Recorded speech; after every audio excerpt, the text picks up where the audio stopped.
Kenichi is your average Japanese salaryman, and one day, while overworking himself as usual, he collapses to the floor. Normally this would be where he gets sent to another world, but in Kenichi's case, he just survives and sues his company so he can retire on a farm. Life has been going pretty well for him, but all of a sudden, while he's making lunch for himself, he vanishes and appears in the middle of a forest. He tries looking around to figure out where he is, but all he finds is the skeleton of a fallen knight and a bunch of unfamiliar plants. He has watched a lot of anime in his lifetime, so he knows this is probably an Isekai adventure. To confirm it, he yells out status window to see if something happens. To his surprise, his status screen does indeed appear, so he is definitely stuck in another world, and honestly he's fine with that. He checks out his status, but he's a bit confused since he can't see any HP bar on the screen. However, he does have his Amazon account, so he can still make as many impulsive purchases as he wants. He also has access to an item box, so he picks up a handful of weeds to test out what the item box can do. He puts the weeds in his item box and figures out that he can separate and retrieve the individual components from the items he puts in it. He also decides to test out the store, so he takes a look at it, but unfortunately he still needs money to buy things. There's a prompt that says he's allowed to trade items in his item box for money, but right now all he's got is a couple of weeds and those aren't worth much. He has literally nothing valuable to trade for money, so at this rate he's probably going to starve. But just then he notices the shiny equipment on the dead knight, and since he's dead anyway, it's not like he needs it anymore. And the first thing Kenichi does is buy some daily necessities and some bread from the store. Afterwards, he buries the knight's skeleton to pay his respects and leaves the area on the new bicycle he bought. He's searching for some kind of settlement so he can talk to some people and earn some money, but he has no idea where he is. For now, he decides to just set up camp for the night, since he's not going to find anything today. However, if he doesn't find a city, he plans to resell some of the things he buys from the store to gain a massive profit. If he does that, he should be able to survive and thrive in this world. But there's just one problem. Until now, Kenichi hadn't considered that it would be dangerous out in the middle of the woods. Once night falls, he gets surrounded by a pack of wolves and they don't look like they are friendly.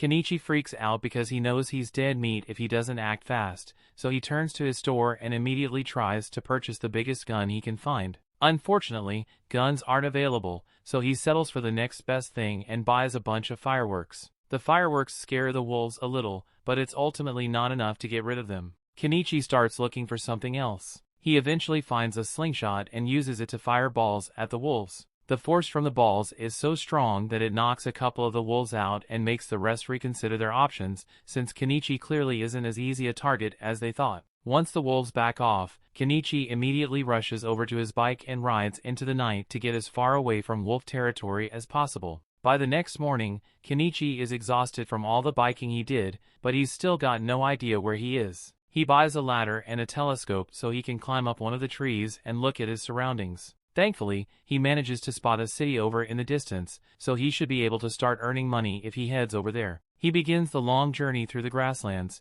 but as he finally makes it to the main road, he nearly ends up getting run over in the process. The guy in the cart apologizes for nearly hitting him, and since he feels bad about it, he offers to give Kenichi a ride to the city. He introduces himself as Fuyu, a merchant, and the woman in the back of his carriage is traveling Bard, so she's a fellow passenger. While they ride, Fuyu mentions how Kenichi is dressed pretty strangely, so he asks him what he's heading to the city for, and Kenichi responds, saying he plans to open a business there. Eventually they make it through the city gates, so Fuyu drops Kenichi off in front of his store and Kenichi helps him unload his cargo. Fuyu thanks Kenichi for his help, but Kenichi is the one who should be thankful here since really helped him out. To show his gratitude, he gives Fuyu a pouch of pepper, but once Fuyu realizes what this is, he warns Kenichi not to sell it in this city. There's a spice mafia called Bacopa, and they have a total monopoly on the spice market, so if Kenichi tries to compete with them, they might send the Boeing assassin after him. Kenichi hadn't realized that simply selling his goods could be so dangerous, so he is thankful for Fuyu's warnings.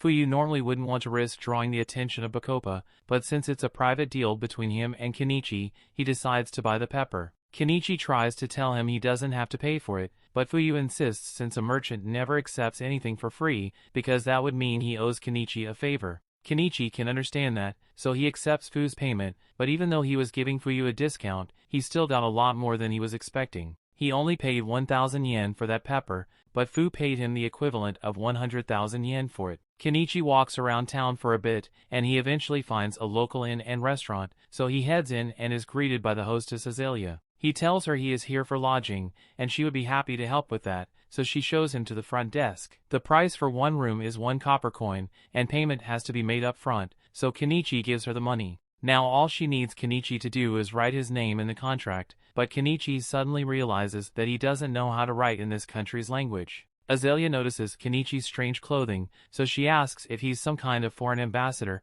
but Kenichi tells her that he's just in town because he wants to start up his own business. Azalea is supportive, but she doesn't think Kenichi will be accepted by the Merchant Guild since they require their members to be able to read, write, and do math, and he apparently can't. Kenichi is perfectly literate, but he just doesn't understand the language of this country, and as for math, he's pretty good at it, so that shouldn't be a problem. Azalea doesn't believe Kenichi really knows how to do math, so she asks him a basic multiplication problem to test him, and Kenichi answers instantly, basically making him a math genius in this world. Moving on, Azalea helps him write his name down on the contract, and since Kenichi needs to learn to read and write, he asks her if she would be willing to teach him this country's language. He offers to give her some candy in exchange for the language lessons, and as she hears candy, she's totally on board. It's basically impossible to get sweets in the kingdom of Caddon since only nobles ever get to buy things like this. In fact, if the nobles found out that she has such wonderful sweets, they would probably try to take them away from her,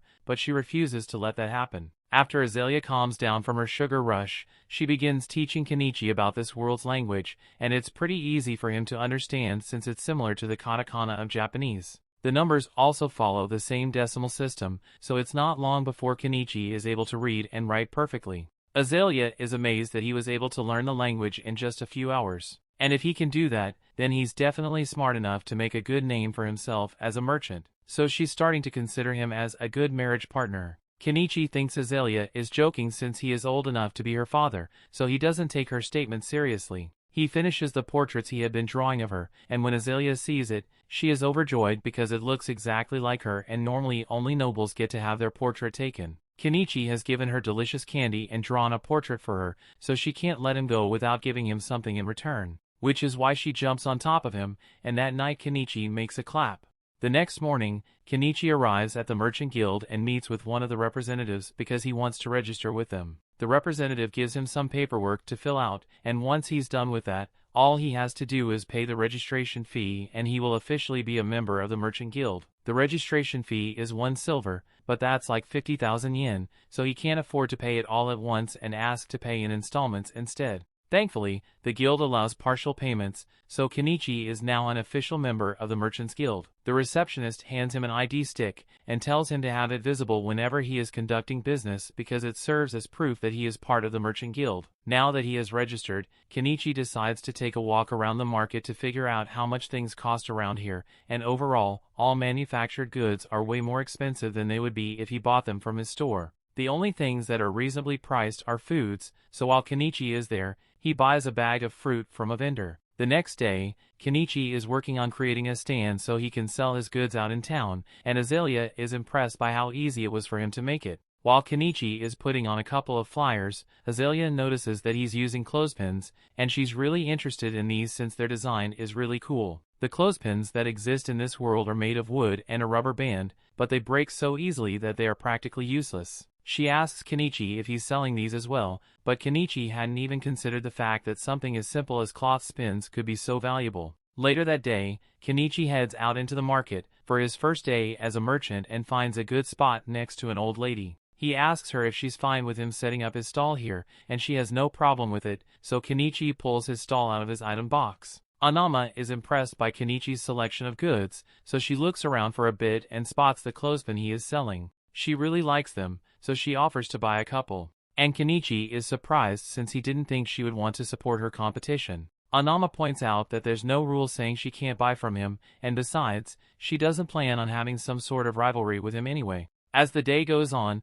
Kenichi's stall begins attracting customers, so his goods are being sold fast. Specifically, the clothespins have become quite popular for their reliability, so Kenichi could probably make a living off selling those alone. However, he knows other people will eventually create similar clothespins, so he can't rely on them forever. Just then, a man comes over to Kenichi's stall, and from the fact that he has a sword on his hip and really nice clothes, Kenichi can tell that the guy must be a noble. The man says he wants to have a look at Kenichi's knife, so Kenichi lets him test it out. After the man is satisfied with the sharpness tests, he asks for the price. Kenichi tells him the knife costs 2 silver, and that's pretty expensive, but the man can understand why since this knife is excellently made. He would love to buy it, but he needs a blade that's slightly longer, so Kenichi checks his shop to see if there's anything bigger available, and eventually he manages to find a katana. The man absolutely loves the katana, but Kenichi tells him the price is 1 gold coin, and that's really expensive, so the man isn't sure if he should buy it or not. While Kenichi watches the man try to convince himself that the sword is a necessary expense, a cat girl starts sniffing his face and licks him. This is the first time Kenichi has ever seen any beast folk, so he's a little scared at first. But he soon comes down and asks them what they would like to buy. They tell them they want the cloth that he is using to cover his stall, and those originally weren't meant to be sold. But Kenichi is a businessman, so if they want the cloths, then he will sell them the cloth. He tells them 1 cloth costs 3 copper pieces, but since they want to buy 3, he will give them a discount and only charge 8 copper instead. That's a good deal for them, but the beast folk are really bad at math, so they don't understand what Kenichi said at all and assume he's trying to scam them. The nobleman tells the beast folk that Kenichi is telling them the truth, so they don't need to worry about being scammed. So they take his word for it and buy the cloths. The man also decides to buy the sword since it is incredibly well made, so by the end of the day, Kenichi made a really good profit. Meanwhile, elsewhere in the city, a maid who bought Kenichi's clothespins shows them to her master, Primula.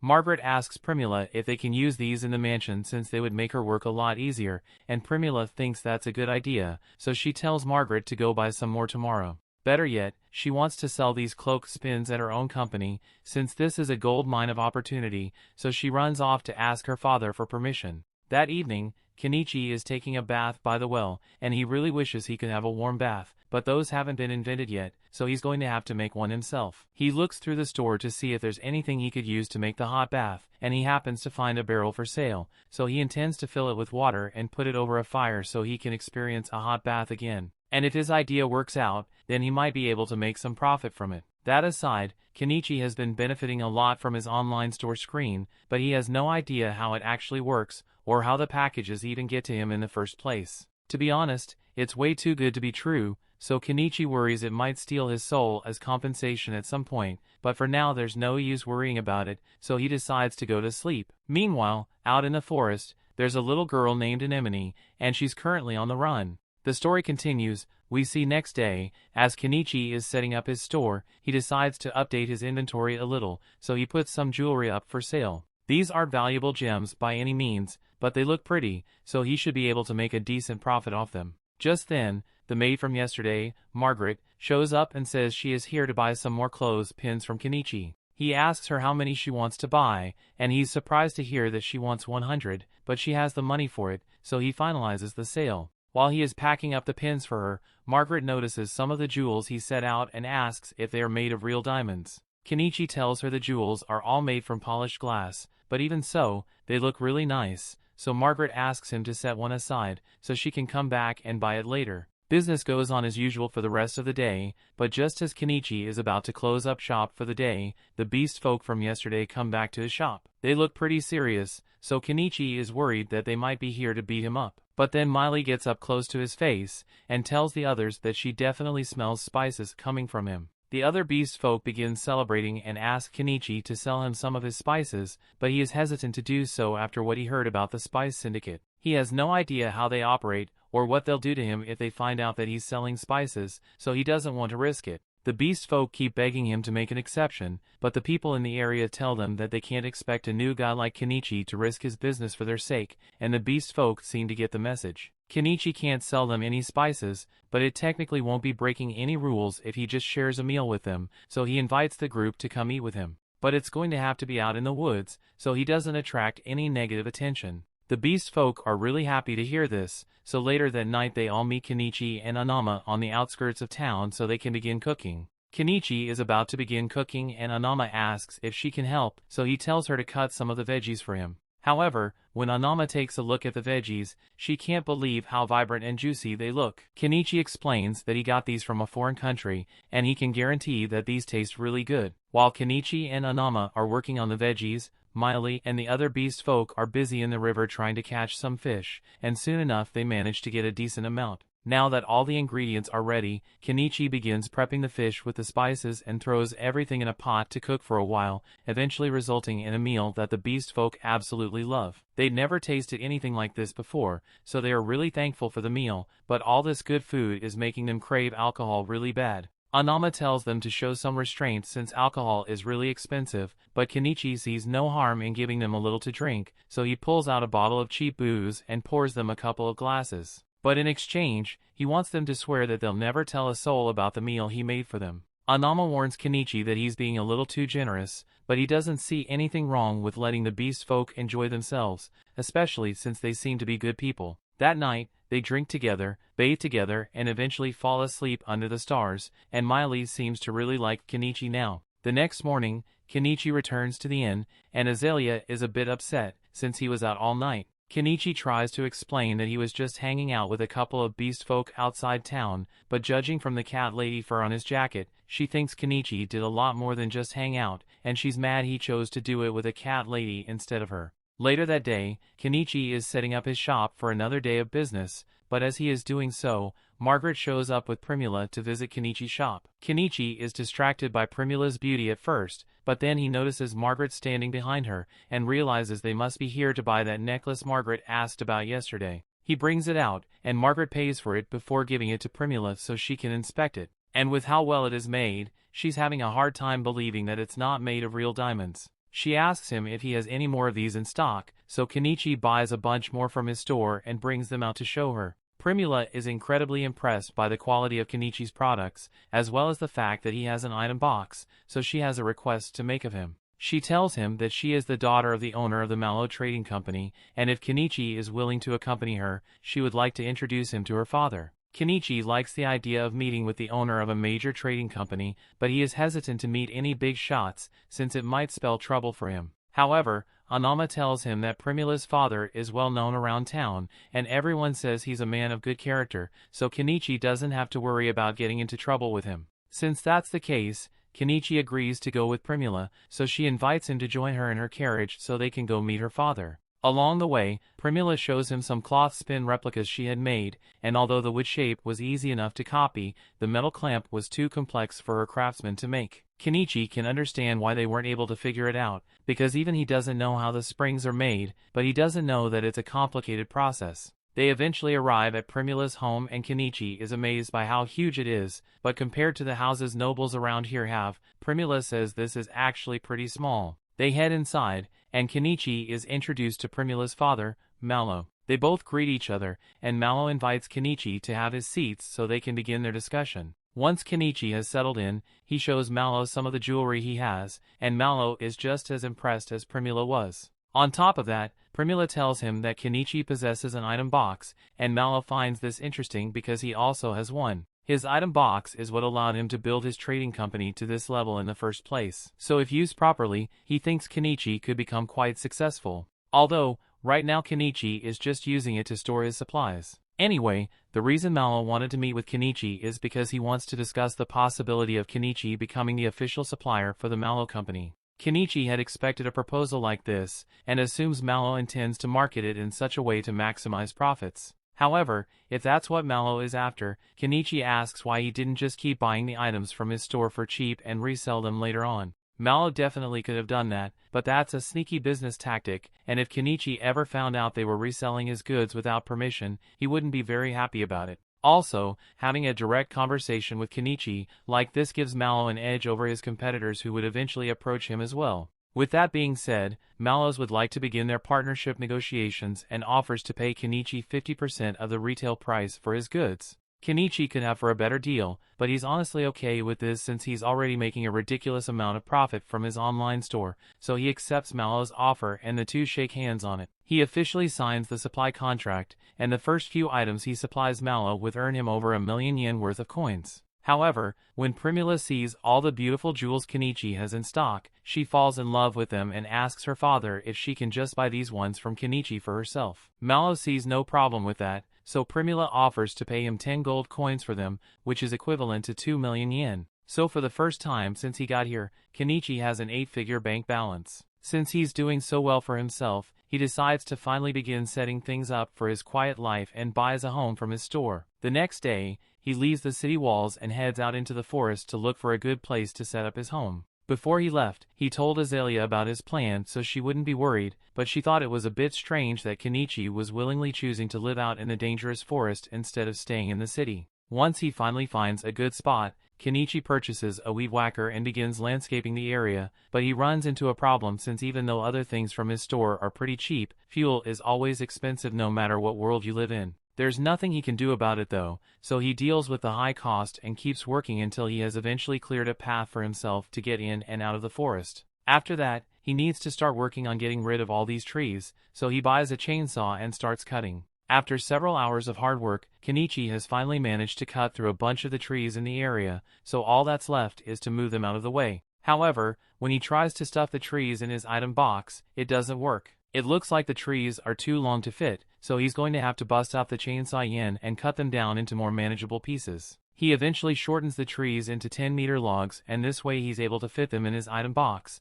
so he's almost done with the tree removal. The only thing left to do is pull out all the tree stumps, but that's going to be a lot of work and the sun is already setting, so he decides to come back and finish up tomorrow. The next day, Kenichi returns to the forest to finish the work, but after digging at the stump for a while, he realizes that this is way too much work for a middle-aged man like him. So rather than destroy his back over this, he decides to just buy a backhoe. However, once he actually sees it, he realizes he just spent 1.2 million yen on heavy machinery because he didn't want to do manual labor and he's kind of regretting that. But at the same time, this means he won't have to work as hard, so maybe it was a worthwhile investment. He starts up the engine, but then he realizes that this thing runs on diesel, and his store doesn't sell diesel at all. He starts panicking since it would be a huge waste if he couldn't use the backhoe after he spent so much money on it. He thinks for a second and realizes he could probably make his own diesel if he mixes kerosene and some additives, but when he's about to try it out, he realizes he could destroy the backhoe's engine if he gets the proportions of the mixture wrong.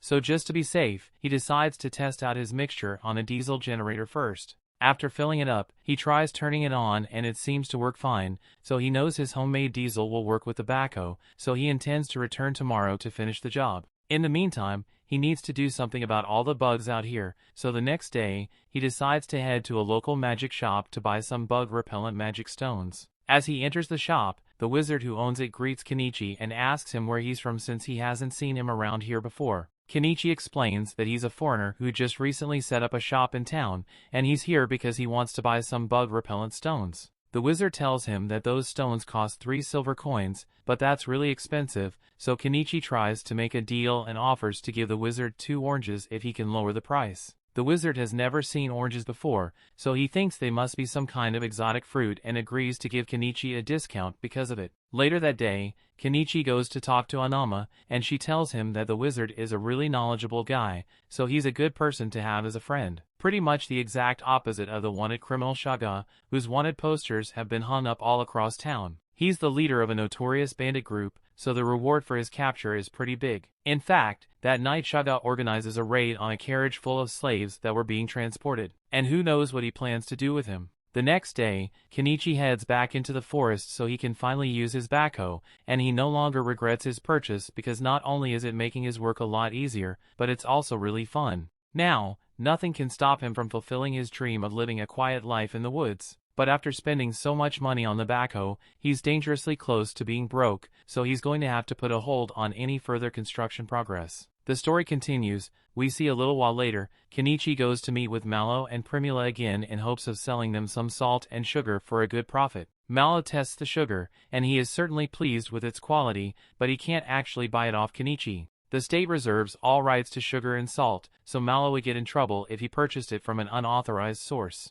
However, on the bright side, those jewels Kenichi sold him before are selling like crazy, so Mallow would like to purchase more of those immediately. The extra jewels Kenichi just sold earned him 15 gold coins, which is roughly 3 million yen. so now he has enough money to finally purchase that log cabin he found in his store. He honestly still can't believe that there's a whole cabin for sale in his store, and for only 1.7 million yen too. It almost sounds too good to be true, but Kenichi isn't going to miss out on the deal, so he buys the log cabin. Unfortunately, the cabin must have been sourced from Akiha, because when he purchases it, he gets buried in a pile of wood planks and some instructions that he doesn't know how to follow. He takes a moment to read over the instructions manually, and just as he had feared, assembling this thing is going to be a major pain in the ass to do. But he has already paid for it, so he has no choice but to get it over with. As Kenichi begins building, the beast folk from earlier happen to be passing by, and as a show of gratitude, they decide to help Kenichi out with his construction. Several weeks go by, and thanks to the beast folks' help, Kenichi has been able to make steady progress on his log cabin while also keeping his stall open. And in just under a month of work, the construction of the cabin is finally out complete. He couldn't have gotten all this done in such a short time without the help of the beast folk, so to thank them, he organizes a nice barbecue party. However, even though the cabin is finally complete, there are still a ton of things that Kenichi has to do on his own, like painting the walls and the roof and generating electricity. It took another month to get all his necessities worked out, but once everything has finally been taken care of, Kenichi's home is completely self-sufficient. He made a fence around his house and farm, and as for electricity, he set up a couple of solar panels. Now that he is finally finished setting up his dream home, the first thing Kenichi does to celebrate is to take a nice warm bath. Although, he still needs to figure out how to get indoor plumbing since he had to make several bike trips to fill up this bath. The next morning, Kenichi heads back to the inn to tell Azalea that he's finally done with his forest cabin, so he won't be staying at this inn anymore. Azalea is a bit surprised since she didn't think Kenichi was serious when he said he wanted to build a house out in the forest, but she's also happy that he could achieve one of his goals, even if it means she won't get to see him as often anymore. The day after that, Kenichi wakes up in his cabin, and since the weather is so wonderful, he decides to go out and take some photos of the local flowers. However, his little joyride is cut short when he nearly gets shot by an arrow. Kenichi is so surprised that he falls off his bike, but more arrows are fired at him, so he ducks for cover behind a tree. The ones firing the arrows are seen to be some new beast folk that happens to live in the forest, and in their defense they were out here hunting, so they instinctively attacked him. But even after realizing that Kenichi is the human who built a house in this forest, they don't care and decide to kill him anyway. Kenichi has no idea why these beast folk are attacking him, but he's not going to sit back and let them do as they please, so he reaches into his inventory and pulls out his slingshot to return fire. The beast folk get a little spooked since they weren't expecting the weak human to fight back, and they start reevaluating their choices once Kenichi throws fireworks at them and pulls out his excavator. The beast folk have no intention of waiting around to see what that thing can do,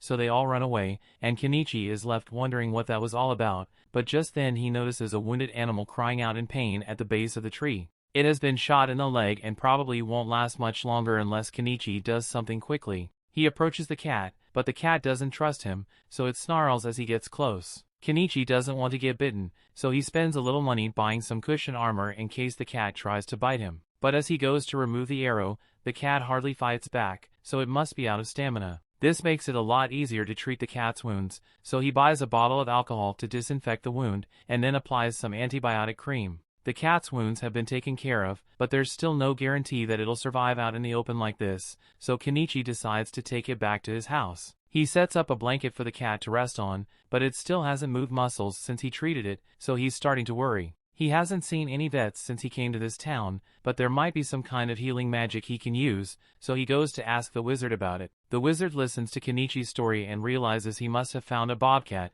but he doesn't understand why Kenichi would want to bother healing it, since he could easily kill it and sell its fur for a good profit. The wizard isn't going to be of much help, so Kenichi heads back outside, and as he does so, Miley happens to be passing by, so she jumps on him and starts sniffing around. She smells the scent of a bobcat on him, and her people see bobcats as messengers of God, so she's really excited and wants to see it for herself. She follows Kenichi back to his house, and as soon as she sees the bobcat, she can already tell that its injury was caused by the dog beast folk, so she swears to make them pay. In the meantime, the bobcat seems to be doing a bit better, but it keeps trying to lick its wound, so Kenichi is forced to stick a cone on its head. Miley is impressed by how capable Kenichi is when it comes to healthcare, so she asks him if he's a doctor, but he says he just knows a bit of first aid. Miley wants to thank Kenichi for saving the bobcat, so she goes outside and does a little quick hunting to get Kenichi some bird meat, and once she brings her catch back, Kenichi grows it for their dinner. After eating, Miley is exhausted, so she asks Kenichi to let her stay here for the night. Kenichi asks her if it's alright for her to just ditch her work and spend the night here, but she is more worried about the bobcat than she's about work right now. Kenichi agrees to let her stay the night, but he only has one bed, so Miley suggests that the two of them sleep together, and Miley ends up on top of Kenichi's later that night. Several days later, the cat seems to be doing a lot better, so Kenichi decides to start working on his farm, but even though he can buy the seedlings and tools for his farm, he still has to think about his water situation, because having to run down to the river every time he wants to water his crops would be a major pain to deal with. The first thing that comes to mind is for him to construct a well with a pump, but that'll have to be a job for tomorrow because he's too tired to do it today. He goes to bed, and the next morning he wakes up to the feeling of the bobcat jumping on his stomach. As much as that hurt, he's happy to see that the bobcat is so full of energy, so he takes off his cone and releases it back into the wild to live its life. Now back to that well matter, Kenichi decides to take a few days off from running his stall so he can get to work on it. He drills a hole in the ground and installs an electric pump so he now has access to fresh water whenever he needs it.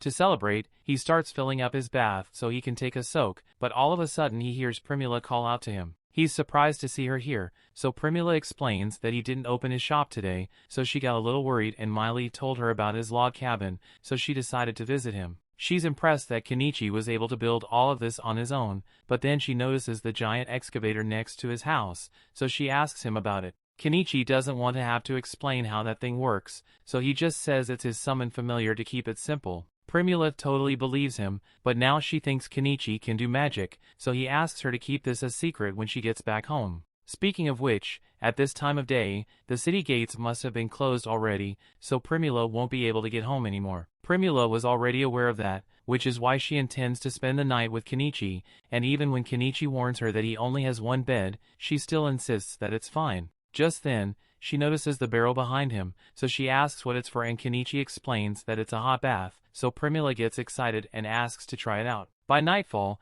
Kenichi has warmed up the bath, so Primula gets in, and she absolutely loves the warm feeling. But the fact that she's in the middle of the woods makes her feel a little uneasy, so she starts calling for Kenichi. Kenichi tells her he's sitting right on the other side of the wall, but Primula says she would feel better if she could see him face to face. After she's done with her bath, Kenichi gives her a bathrobe to change into, and she's in love with how warm it feels, so she asks Kenichi if he can sell it to her. Kenichi tells her it's not for sale, but she keeps pleading with him, so he ends up agreeing to sell her a couple of bathrobes. Kenichi then gives her a nightgown to change into for bed, and Primula can hardly believe the variety of wonderful products Kenichi has on hand, so she's sure he will become the greatest merchant in the kingdom if he tried. However, Kenichi isn't interested in such a goal since it would cause a lot of trouble for him if he caught the attention of the nobles in the area. All he wants is to live a quiet life and earn enough money to be comfortable, so Primula promises him that she will do whatever she can to help him maintain his quiet life. A little while later,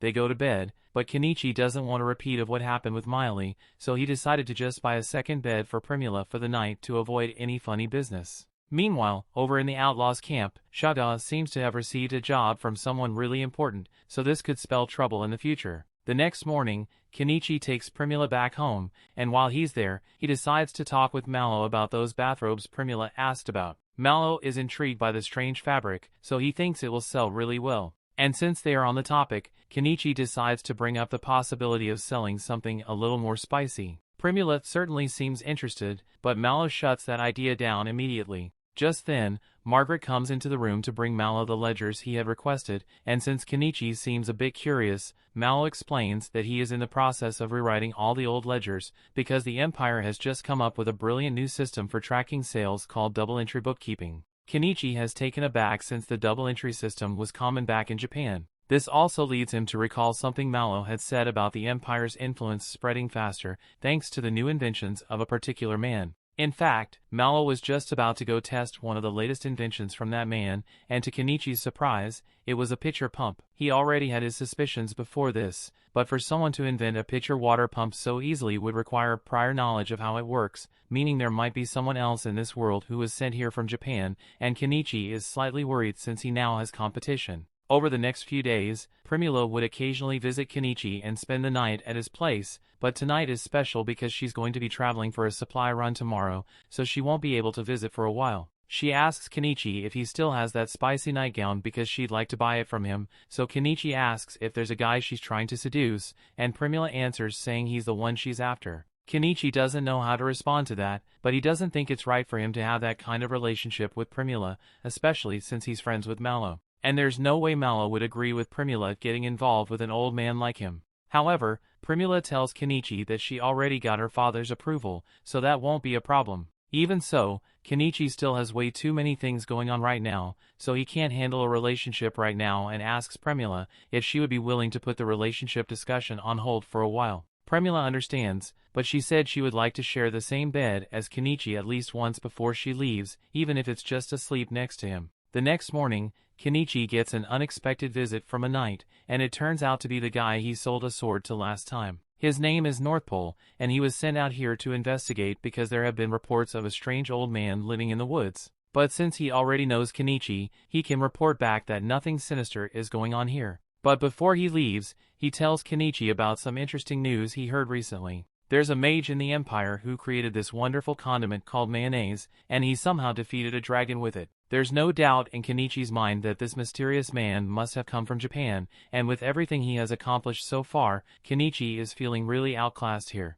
The story continues. Still, it's not like he's going to run into this guy anytime soon, so the next month goes by without issue. Kenichi is sitting at his stall one afternoon when he realizes that Primula's supply run caravan should be returning soon, so he plans to visit her later today. However, just then, he hears a massive commotion in the town square, so he gets up to go see what it's about. Apparently, a caravan was attacked by bandits, and everyone aboard the caravan was kidnapped, including Primula. Malo is seen begging the adventurers in the streets to help rescue his daughter, but since the bandit who kidnapped her is the infamous outlaw Shaga, no one wants to risk going up against him, and it will take days before the Knight's Order can organize a rescue mission under those circumstances. Meanwhile, Primula gets locked up in a cage by Shaga and his goons. She is still unharmed for now, but that's just because Shaga plans to sell her off as some sick nobles for extra money, and her chances of escaping on her own are practically zero. Malo knows it's only a matter of time before Primula faces a terrible fate, so he is really desperate to save her and turns to Kenichi to beg for help. Now Kenichi is in no way capable of fighting,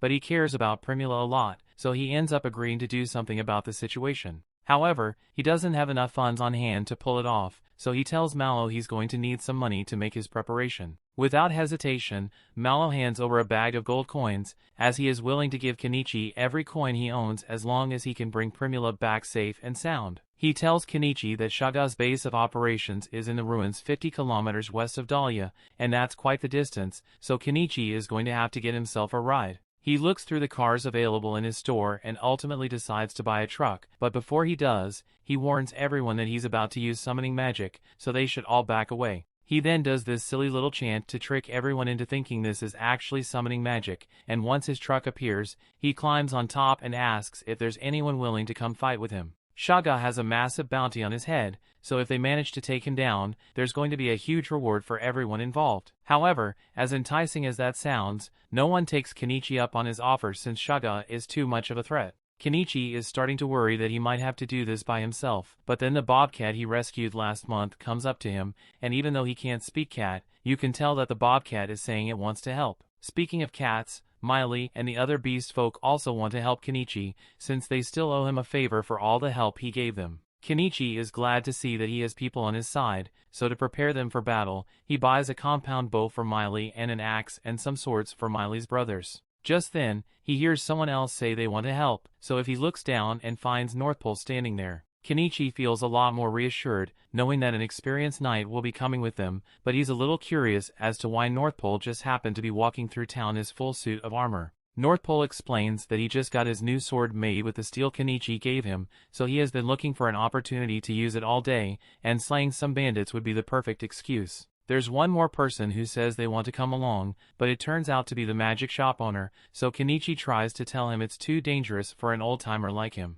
However, the old man reveals that he used to be a mage back in his day, and although he may be old, his fire spells are still just as deadly as they were in his prime. Kenichi agrees that the man would be useful in combat, so he lets him come along, but then Anama says she wants to come too. Kenichi tries to tell her to stay behind since there is literally nothing she could contribute in a fight, but even if she's not capable of fighting, she says she can still provide moral support and cook food for the group. She also promises to run away the second any fighting starts, so Kenichi won't have to worry about protecting her. He ends up agreeing to bring Anama along for moral support, but he draws the line when Malo says he wants to come too, so he tells him to just stay here and wait for Primula's safe return. Kenichi once again asks if there's anyone else who is willing to come with them, but all the remaining people are too scared of fighting Shaga, so they all back away and the crowd disappears. It looks like the 9 of them are going to have to do this on their own, so before they leave, Kenichi heads to the guild and registers himself as an adventurer, while also formally putting in a notice that he's going after Shaga's bounty. The group then sets out in Kenichi's truck, but as they leave the city,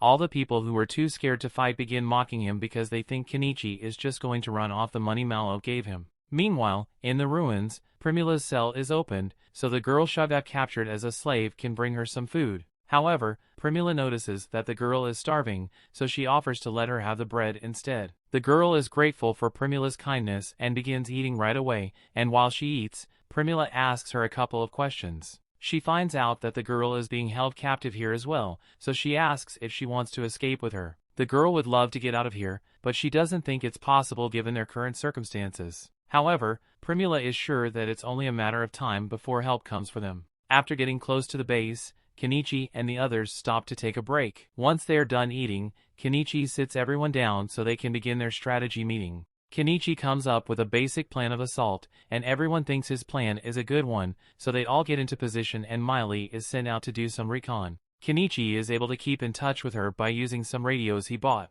But to keep it simple, when Miley asks about the radio, he just tells her it's a magic device that allows them to talk over long distances. Now that Miley is in position to act as their scout, Kenichi and the others all climb into the truck so they can get going, and Anama is left behind for her own safety. Since there's no guarantee that they'll be able to win, Kenichi asks Anama to go contact the Adventurers Guild if they don't return within a day's time. Late into the night, Kenichi asks Miley for a status update on the bandits, and from what she can see, it looks like the bandits are having a party. In fact, most of the bandits are actually drunk right now, so this is the perfect chance for them to attack. Before they go in, one of the beast folk gets Kenichi's attention hands in a walnut. Kenichi asks what this is supposed to be, so the beast man explains that it's a pill to help take Kenichi's mind off the fact that he's going to have to kill people. Apparently that was good enough for Kenichi, so he takes a bite of the pill, and he is instantly sent on the most intense trip of his life. Kenichi hardly knows what's going on anymore, but he remembers he has a mission to do, so he gets behind the wheel and starts driving like a maniac through the forest. Over in the bandits' camp, all the bandits are still busy having a good time. All of a sudden, as 2 of them spot the truck approaching, they are shot in the head by Miley. Next up, they have to get through the castle gate, so the old man climbs on top of the truck's roof and casts an explosion spell to blow a hole straight through. By this point, the entire bandit camp has been put on high alert, but it's already too late as Kenichi and the others have made it inside. Since the bandits were drinking so much before this, they are all drunk and have no armor on, so Miley and her brothers are able to make quick work of the first few that get within striking range. North Pole then gets out of the truck and he's really excited to stain his new sword with the blood of his enemies. Kenichi is so impressed by North Pole's strength that he gets distracted and a bandit tries to use the opportunity to stab him in the back. But luckily, the Bobcat steps in to save him just in time. More bandits begin emerging from the ruins, so Kenichi decides to pull out the big guns and summons his backhoe to squish them. The beast folk keep doing their best to take out as many bandits as possible, and North Pole is over here flexing his superiority over the bandits. While Kenichi is tormenting the bandits with his backhoe, he accidentally tears a hole in one of the walls and finds a ton of the bandits' prisoners inside. He checks to see if Primula is in there with them, but to his horror, it looks like Shaga had anticipated their rescue mission because he is holding Primula hostage at the top of the tower. Primula is relieved that Kenichi actually came to rescue her, but Shaga is mortified because all his men have been wiped out. He assumed that a party would be sent to rescue Primula eventually, but he never could have imagined that they would be this strong. However, even with the current situation, Shaga still thinks he has the upper hand, so he demands that Kenichi and the other all drop their weapons immediately if they don't want him to stab her right here. They all freeze in place since they don't want Primula to get hurt, but Kenichi has no intention of letting Shaga escape. So while Shaga isn't looking, he buys a laser pointer and tells Miley to fire a shot at Shaga when he gives the signal. Miley gets the message, so Kenichi moves the laser pointer up to Shaga's eye to blind him,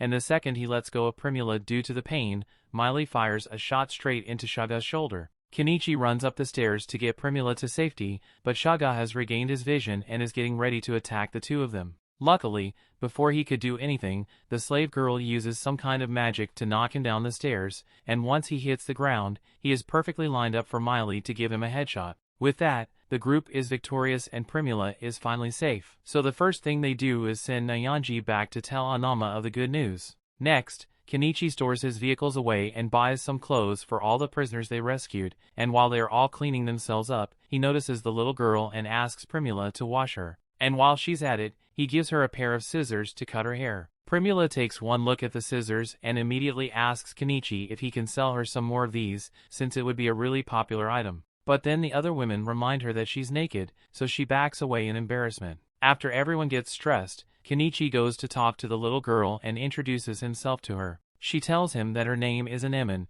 and she has an important letter to hand over. It's a letter docs saying the noble who was funding all of Shaga's kidnappings, and North Pole promises to make sure said noble faces punishment for his crimes. With that, this incident is officially over and it looks like they'll be able to make it back to Dahlia safely. But first, everyone is really tired, so they all live asleep for the night. The story continues. We see in the morning, Kenichi drives everyone back to town, and the people in town are eagerly waiting to see if Kenichi managed to succeed after all. As his truck pulls up to town square, Primula gets out and runs into her father's arms because she's glad to see him again. But while they are having their reunion, Mallow notices that the dress Primula is wearing is of really good quality, so she proudly tells him that Kenichi is the one who gave it to her, and they both have the same idea. Speaking of Kenichi, Mallow still hasn't properly thanked him, so he goes up to Kenichi and tells him he is truly grateful for his help getting Primula back. While he's here, Mallow also asks Kenichi if he managed to recover all the goods from Shaga and his crew, so Kenichi tells Mallow that he put all the loot in his item box. But the loot here isn't what you're expecting, as what Kenichi has in his item box is a bunch of severed heads. Back in the ruins, before Kenichi and the others returned to town, the beast folk told him that he would need to take the heads off all the bandits. Shaga and his crew are pretty infamous, so there's a massive bounty on their heads. But to claim it, Kenichi is going to have to present Shaga's head as proof that he's dead. But all those heads will start smelling pretty bad soon, so it would be much better if Kenichi could store them in his item box. This is definitely one of the more disturbing things Kenichi has had to do, but he has no choice, so he starts loading the heads into his item box. While he's at it, he also collects all the stuff the bandits had stolen, including a bag full of 100 gold coins and a bunch of valuable items. He also ended up bringing all the women that were held prisoner by Shaga, but he's not sure what to do with them. Before they came back to Dahlia, he asked them if they wanted him to take them back to their villages, and some of them say they want to be taken home. But for others, when they were captured, Shaga broke their homes and killed all their family, so they don't really have a home to return to anymore. Kenichi understood their situation, so he invited all of them to come back to Dahlia with him, since they have a better chance at restarting their lives there, and the ladies all seemed thrilled by the idea. Kenichi then turned to Anemone and asked her if she knows her hometown. She tells him that her village is called Orup, but that's quite far from here, like 800 kilometers kind of far, so it'd be a long journey to take her back, but Kenichi is willing to make it happen if she wants to go home. However, Anemone has no intention of returning to that village because she was sold into slavery by her own people. In that case, Kenichi asks her if she would like to come with him to Dahlia, and Anemone excitedly agrees. Kenichi then spends a while driving the women to their various destinations, and once that's done, he heads to the guild with the others to claim the bounty. The guild receptionist freaks out upon seeing a separate head placed in front of her, but there are 50 more where that came from, so Kenichi begins pulling them out of his storage. The guild staff have a lot of work ahead of them because they need to inspect each and every head, and while they do that, Kenichi stands off to the side to take a break. The wizard comes up to Kenichi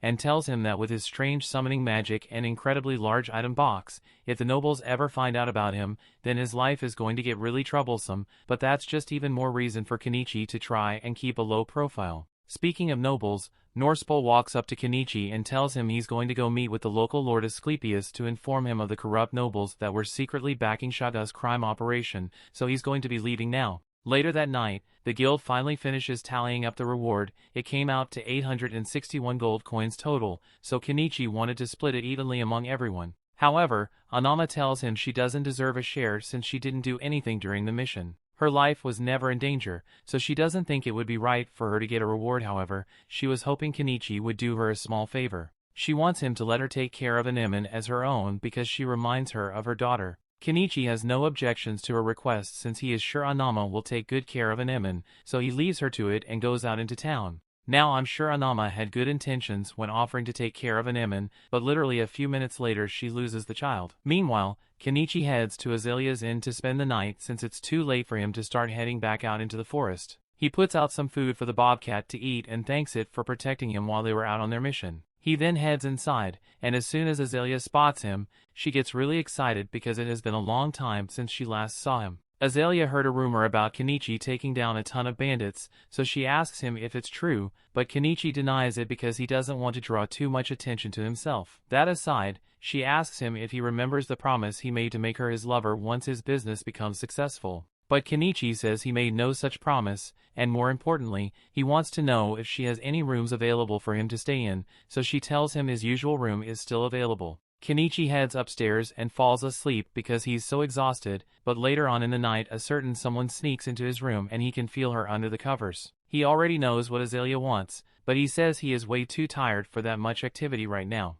Even so, Azalea persists and she doesn't get to see Kenichi often, so she gets on top of him and they're about to begin, but then the two notices a child watching them. That pretty much killed the move, so in the end Azalea went back to her room and Anemone ended up spending the night in Kenichi's room. Kenichi figured that Anama would be really worried about Anemone, so he went to her shop to see if she was there, but he couldn't find her, so he decided to just finish up the rest of his errands for the day. He still has a lot of loot from Shaga's camp, so first he heads to the weapons store to sell the swords and shields he got. He then sold the rest of the valuables to Mala's company for 35 gold and took the furniture to the old man's shop for 22 gold. Since the loot is going to be shared evenly, they all end up getting 12 gold from it, and now that that's done, Kenichi thinks it's finally time to head back to his house. Once they arrive, Anemone is amazed by how pretty the place looks, but to her surprise, she finds Anama waiting inside. Anama had been worried sick about Anemone, but she figured Kenichi would find her eventually and bring her to his house, so wait to hear for her. However,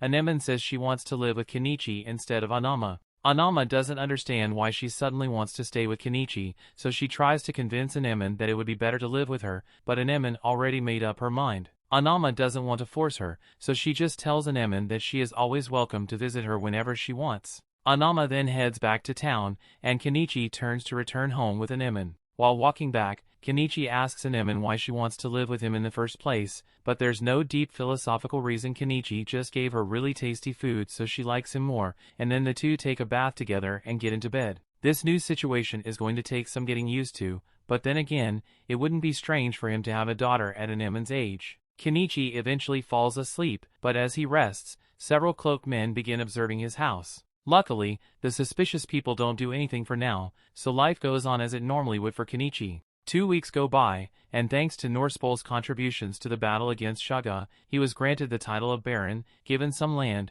and rumor has it that he's currently looking for a wife. And in other news, Kenichi showed Malo and Primula a design for a bicycle a while back, but they laughed in his face because they thought it looked too dumb to be profitable. However, they later came to their senses and realized how good bicycles really are. They apologized to Kenichi for laughing at him earlier, and even offered to pay him 5 gold coins for the idea. Now, bicycles are fairly common in the country, and Kenichi is glad that his idea made such an impact, but he is still feeling a bit uneasy because he can't shake the feeling that someone is watching him. He ignores the feeling for now and heads to the guild so he can receive the final payout for the reward. And once he's got his money, he gives everyone their share. Even though Anama said she didn't want to cut, he still gives her a little money. Anama doesn't think she deserves it, but she says she'll accept his kindness, and in return she gives Anemone an apple. Everything seems to be going well, but Kenichi suddenly gets the feeling that he's being watched again, and this time he's sure he's not imagining things because he sees the person that's spying on him.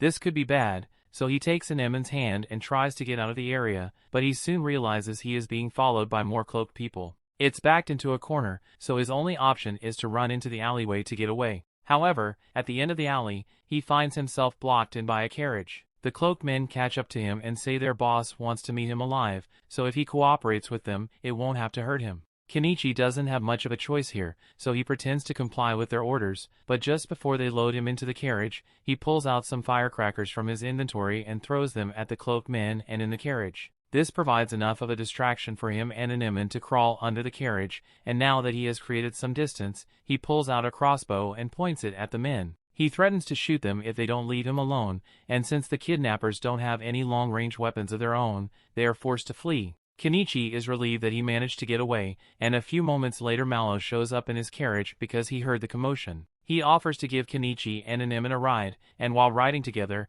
Kenichi tells him all about what happened. He believes this must have been the work of a noble that is part of the anti-monarchy faction, and he suggests that Kenichi go to meet with the local Lord Asclepius so he can get some protection. Kenichi agrees that it may be a good idea, but he doesn't want to risk it since Asclepius might ask him to start paying taxes, and he hates taxes, so he decides it might be better to just leave the city altogether. After returning home, Malo tells Primula about Kenichi's decision to leave town, and Primula is upset because they haven't even gotten to properly thank Kenichi for everything he did for them. The bicycles were such a popular item that the local lord granted them a family name because of it, and as such they owe Kenichi a great debt, so they can't let him leave until that debt has been repaid. That is why Primula has decided that she will leave town with him and spend as much time with Kenichi as possible. She already tried to gain his affection once before, and he rejected her. But when she was kidnapped, Kenichi didn't think twice about risking his life to save her, so Primula is sure that he must care about her deeply. And if that's true,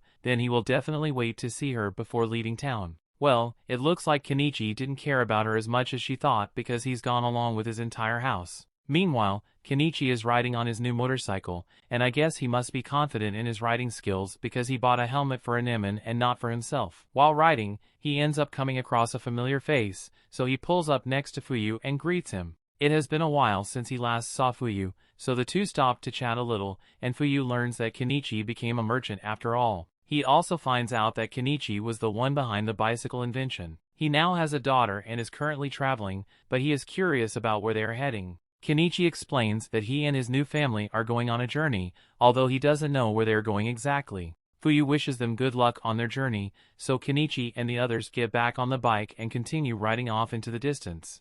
The story continues. We see Kenichi and Anemone have been traveling for a long time at this point, so they are roughly 100 kilometers away from Dahlia, but they are only 6 kilometers away from the next town, Astrantia. In the meantime, he's been camping out with Anemone and making all sorts of tasty meals, so this is pretty close to the slow life he has always wanted. However, since he has Anemone with him for her sake, he wants to find a place to settle down soon. To help him locate the next town, Kenichi buys a drone and flies it into the air to scout out the area. He finds out that this river leads down to a lake, and Astrantia must be on the other side, so he takes Anemone and the bobcat and starts riding downstream. They eventually arrive at this spot with a really nice view of the lake, so Kenichi lets Anemone and the bobcat play in the water a little, and since this area looks so good, he decides to set up his new house here. After clearing out a bunch of the vegetation, Kenichi pulls his house out of his item box. While he's setting things up, he realizes that he never gave the bobcat a name, so he spends a few minutes thinking about what he should call it, and eventually comes up with the name Vil. That night he begins giving Anemone lessons on reading and writing, and she's pretty smart, so she figures it out pretty quickly. But when it comes to math, she struggles a little. While Anemone is racking her brain to figure out the math problems, Kenichi takes a look at his store window to see if there's any way for him to get diesel cheap. Till now, he has been using kerosene and additives to make his own diesel, but he remembers watching a show that said he can make biodiesel from cooking oil, but he doesn't really understand how that works, so he decides to buy a couple of books on the topic. While he's reading, Anemone finishes her homework and asks Kenichi if she can read with him. Kenichi tells her she won't be able to understand it because the book is written in the language of his homeland, but Anemone says she wants to learn the language too. Since she wants to learn it so badly, Kenichi buys a children's book for Anemone and she immediately gets to work studying it. Next on Kenichi's agenda, he starts setting up some camouflage for his house so it doesn't stick out so much, and while he is doing that, he hears some rustling in the bushes. He is put on edge since that sound could mean there's a monster nearby, so he loads his crossbow and prepares to attack anything that comes after him.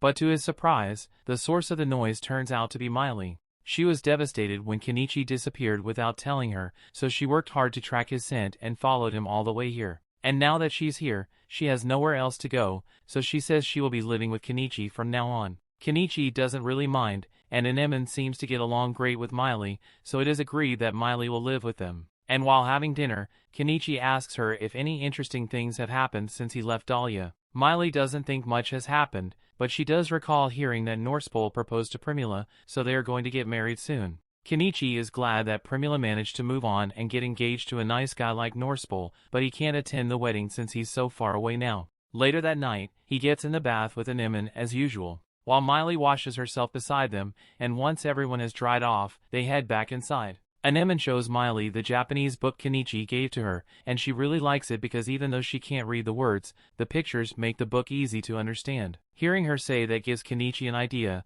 Since books are really precious in this world, he could probably make a lot of profit by selling picture books here. Although, the stories from Japan probably won't appeal to the people of this world, so Kenichi asks Anemone and Miley if they know any local legends. They are both excited to hear this since they know a ton of old legends, but one in particular stands out to Kenichi, so he asks them to tell him more about the forest elf legend. Kenichi thinks the story is really good, so he immediately gets to work drawing illustrations for it, and once he has finished drawing, he buys an ink press and uses it to create more copies. He then gives the February 1st copies of the book to Miley and Anemone, and the girls love their books so much. However, while they are looking at the pictures, Kenichi notices a boat approaching and this could mean trouble, so he tells the girls to head back inside for now. As the boat approaches the shore, Kenichi points his crossbow at the men aboard and demands to know why they are here. The man tells Kenichi to calm down because he's not here to cause any trouble. He's from the village of Sentanka, and after seeing that someone moved in on the other side of the lake, they decided to come take a closer look to make sure that there weren't any bandits here.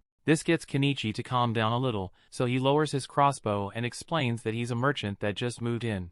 Just then, Vel comes over to Kenichi and the beast folk is shocked since bobcats normally never get attached to people, so for Kenichi to have befriended one means he must be a good guy. Crouton decides to take the beast man's word for it, so he introduces himself to Kenichi and the beast man does the same. Kenichi decides to show Crouton and Nyanyas around his house to prove that he isn't doing anything dangerous and everything looks pretty normal, so Crouton apologizes for the intrusion and then prepares to leave. But before he does, he notices the books Kenichi made on the table, and asks if Kenichi would let him buy one for his daughter and Kenichi agrees. Once Crouton and Nyanyas are gone, Kenichi and the girls have lunch together and afterwards, Anemone spends some time reading in the house while Kenichi is out in the forest looking through the bushes for some medicinal herbs. But then Miley comes up to him, and since Anemone is occupied at the moment, she was hoping to have some alone time with Kenichi, and Kenichi can't bring himself to refuse, so stuff happens again. A little while later, Kenichi gets to work on his latest project and you might as well call him Walter, because he's cooking up a storm in there. Unfortunately, the hazmat suit he was wearing made him incredibly sweaty, so he had to take a break and jump in the river. Once he gets back to work, we find out that Kenichi has been working on synthesizing biodiesel from cooking oil, and even though it is very dangerous, if Kenichi manages to pull this off, he will be able to make diesel for himself without spending a fortune. Now comes the risky part, testing the fuel. He pumps some into the generator and fortunately doesn't explode, so Kenichi's experiment was a success. Next on the agenda is visiting the town of Astrantia, so Kenichi soon heads out with Miley and Anemone in town. Their first stop upon entering the city is the Adventurers Guild, since Kenichi needs to register. They walk inside and head to the receptionist's desk, but as they greet the receptionist, there are two big things Kenichi can't keep his eyes off. After snapping out of his trance, Kenichi tells the receptionist that he wants to register with the city's Adventurers Guild and Merchant Guild, and Miley registers as an adventurer here as well. The receptionist takes their IDs and heads to the back rooms to process the registration,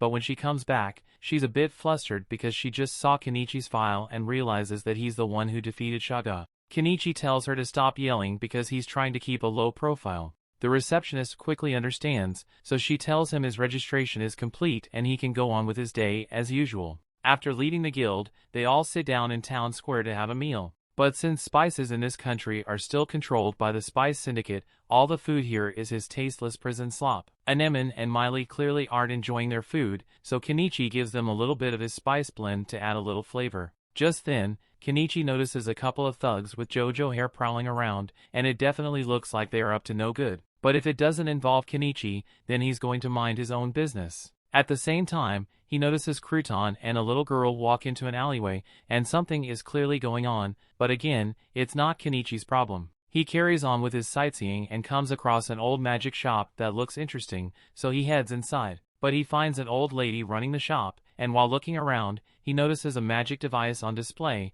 so he asks her what it does. Granny is more than happy to demonstrate its function, so she pours some water into one compartment and a lot of wine into the other. And as a result, all the water is separated out of the wine. The first thing that comes to Kenichi's mind after seeing this is that he can use it to produce his diesel without having to shave years off his life from chemical inhalation. He tells Granny he wants to buy the magic device, and she's shocked because no one ever actually offers to buy anything here. But Kenichi is a paying customer, so how could she refuse? It looks like Anemone also found something she likes because she shows Kenichi a book she picked up. Granny explains that the book is a grimoire, and as soon as Kenichi hears that, he says he wants to buy the book as well. He can't guarantee that you will be able to use it, since you need a certain level of magic power to actually use magic. After purchasing the book, he immediately wants to start reading it with Anemone, but Granny stops them because grimoires need to be registered before customer is allowed to take, so Kenichi will have to come back for it in a week. Kenichi is fine with waiting, so he and the others leave to continue looking around town. However, they end up bumping into Nianyas outside. Nianyas is surprised to see them, but he's in quite a hurry so he doesn't have time to chat. Kenichi has a bad feeling that he's about to get mixed up in something troublesome, so he wants everyone to head home, but before they could, the group spots Crouton being attacked in the alleyway with his daughter. Kenichi can't ignore it this time, so he is forced to help, but first he buys a plague doctor mask to hide his identity from the thugs. The thugs have a major grudge against Crouton, and they were fully prepared to kill him and his daughter, but before they could, Kenichi appears behind them and starts throwing fireworks. He declares that the fireworks are one of his many magic spells, and since the thugs have never seen anything like it before, they all run away scared. After making sure the man is alright, Crouton sits down by the fountain and tells Kenichi the whole story. Back when Crouton used to work as a government official, he worked hard and arrested a bunch of members of the Spice Syndicate, and ever since, they've been targeting him. Crouton's daughter asks if Kenichi and the others are his friends, so Crouton explains that he met Kenichi a few days ago and he's the one who made the book he bought for her. Mary gets excited after hearing that her favorite book was made by Kenichi, so she starts thanking him for it. But Anemone gets a little jealous, so she mentions that she helped make the book as well, so Mary thanks her as well and asks if they can make a book together sometime, and Anemone says she would love to. Kenichi is glad to see that Anemone finally has a friend the same age as her, and a few days later, Crouton and his wife brought Mary to visit Kenichi and Anemone. This is the first time they had guests, so Kenichi prepared a meal for all of them to enjoy, and from there it became a daily thing for all of them to hang out with each other while Mary and Anemone played together. However, one day Mary didn't show up like she usually does. Instead, a desperate Crouton came begging Kenichi for his help. He tells Kenichi that Mary got sick with one of this nation's diseases, and most children who contracted don't even survive one night, so he needs to do something to help her soon. He is willing to pay every coin he owns if it means Mary will survive, but he can't afford to hire a mage to cast healing magic on her, so Kenichi is his only hope. Kenichi isn't going to just stand by while Anemone's friend is suffering, so he hands Crouton a pack of painkillers and tells him to give it to Mary to reduce her fever. And hopefully he mentions something about the dosage too. While the painkillers will help with Mary's fever, they won't cure her, so Kenichi races off to go call the magic granny for help. Later that night, they all meet at Crouton's house to see Mary, and Granny can immediately tell that Mary is sick with something called chicory fever. It is treatable, but it requires the seeds of a special flower that only grows out in the forest. Someone needs to go get those seeds before morning, so Kenichi, Crouton and Nianyas all head out to retrieve them. But as they leave, we find out that the Spice Syndicate thugs were watching the whole thing, and they are definitely going to try something now that Kenichi and Crouton are gone. The story continues. We see Kenichi and the others soon arrive at the river where the chicory flower seeds can be found, so he pulls out an inflatable raft and rows out into the water so he can get a seed. It doesn't take long for him to find a bunch of the flowers, so he picks one of the flower seeds and hands it to Crouton, who is incredibly thankful for all his help. But they haven't completed their mission yet because they still need to get this seed back to Mary so she can be cured, and they've got another problem on their hands. Nianyas senses something approaching and it turns out to be a pack of black wolves, but it's too late to retreat because they've already been surrounded. Kenichi has dealt with the black wolves before, so he buys 2 swords and hands them to Crouton and Nianyas. What's important right now is that Mary gets that medicine, so he tells them to run back to the house as fast as they can while he holds the wolves off. He then begins throwing fireworks to get the wolves' attention and lead them away from Crouton, but a small group of wolves breaks off from the pack and corners Crouton and Nianyas. Kenichi realizes Crouton and Nianyas are in danger, so he rushes back over to help as quickly as he can.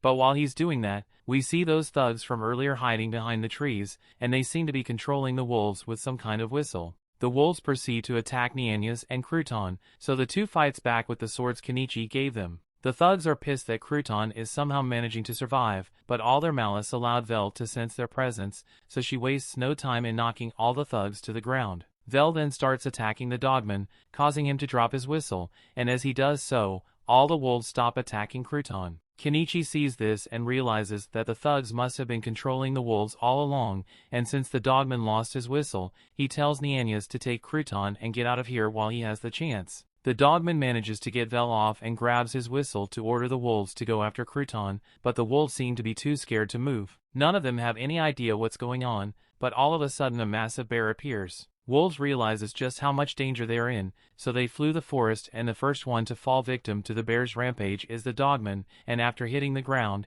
he definitely looks dead. The bear then switches its target and goes after Kenichi instead, but Vel stands in its way and then proceeds to scratch up the bear's face. Kenichi thanks Vel for the help and then pulls out more fireworks to try and scare off the bear. This is 10 times the usual amount, so Kenichi is sure it will get the beast off his tracks. But to his surprise, the bear actually eats the fireworks, resulting in a massive explosion inside its mouth. While the bear is still stunned from all the fireworks, Kenichi takes the opportunity to bring down this heavy machinery and whack the bear in the face to finish it off. Now that the bear is dead, Kenichi stores his body in his inventory as well as his backhoe, and he's glad he made it out of that fight alive, but he still had to think about what to do with the unconscious dogman. A little while later, Kenichi returns to Crouton's house to see if Mary is doing better, and thanks to the medicine he got, she's going to make a full recovery, so Crouton and his wife are deeply grateful to Kenichi. Kenichi isn't the type to go around saving others, but he has to admit that helping out her made him feel pretty good about himself. Just then,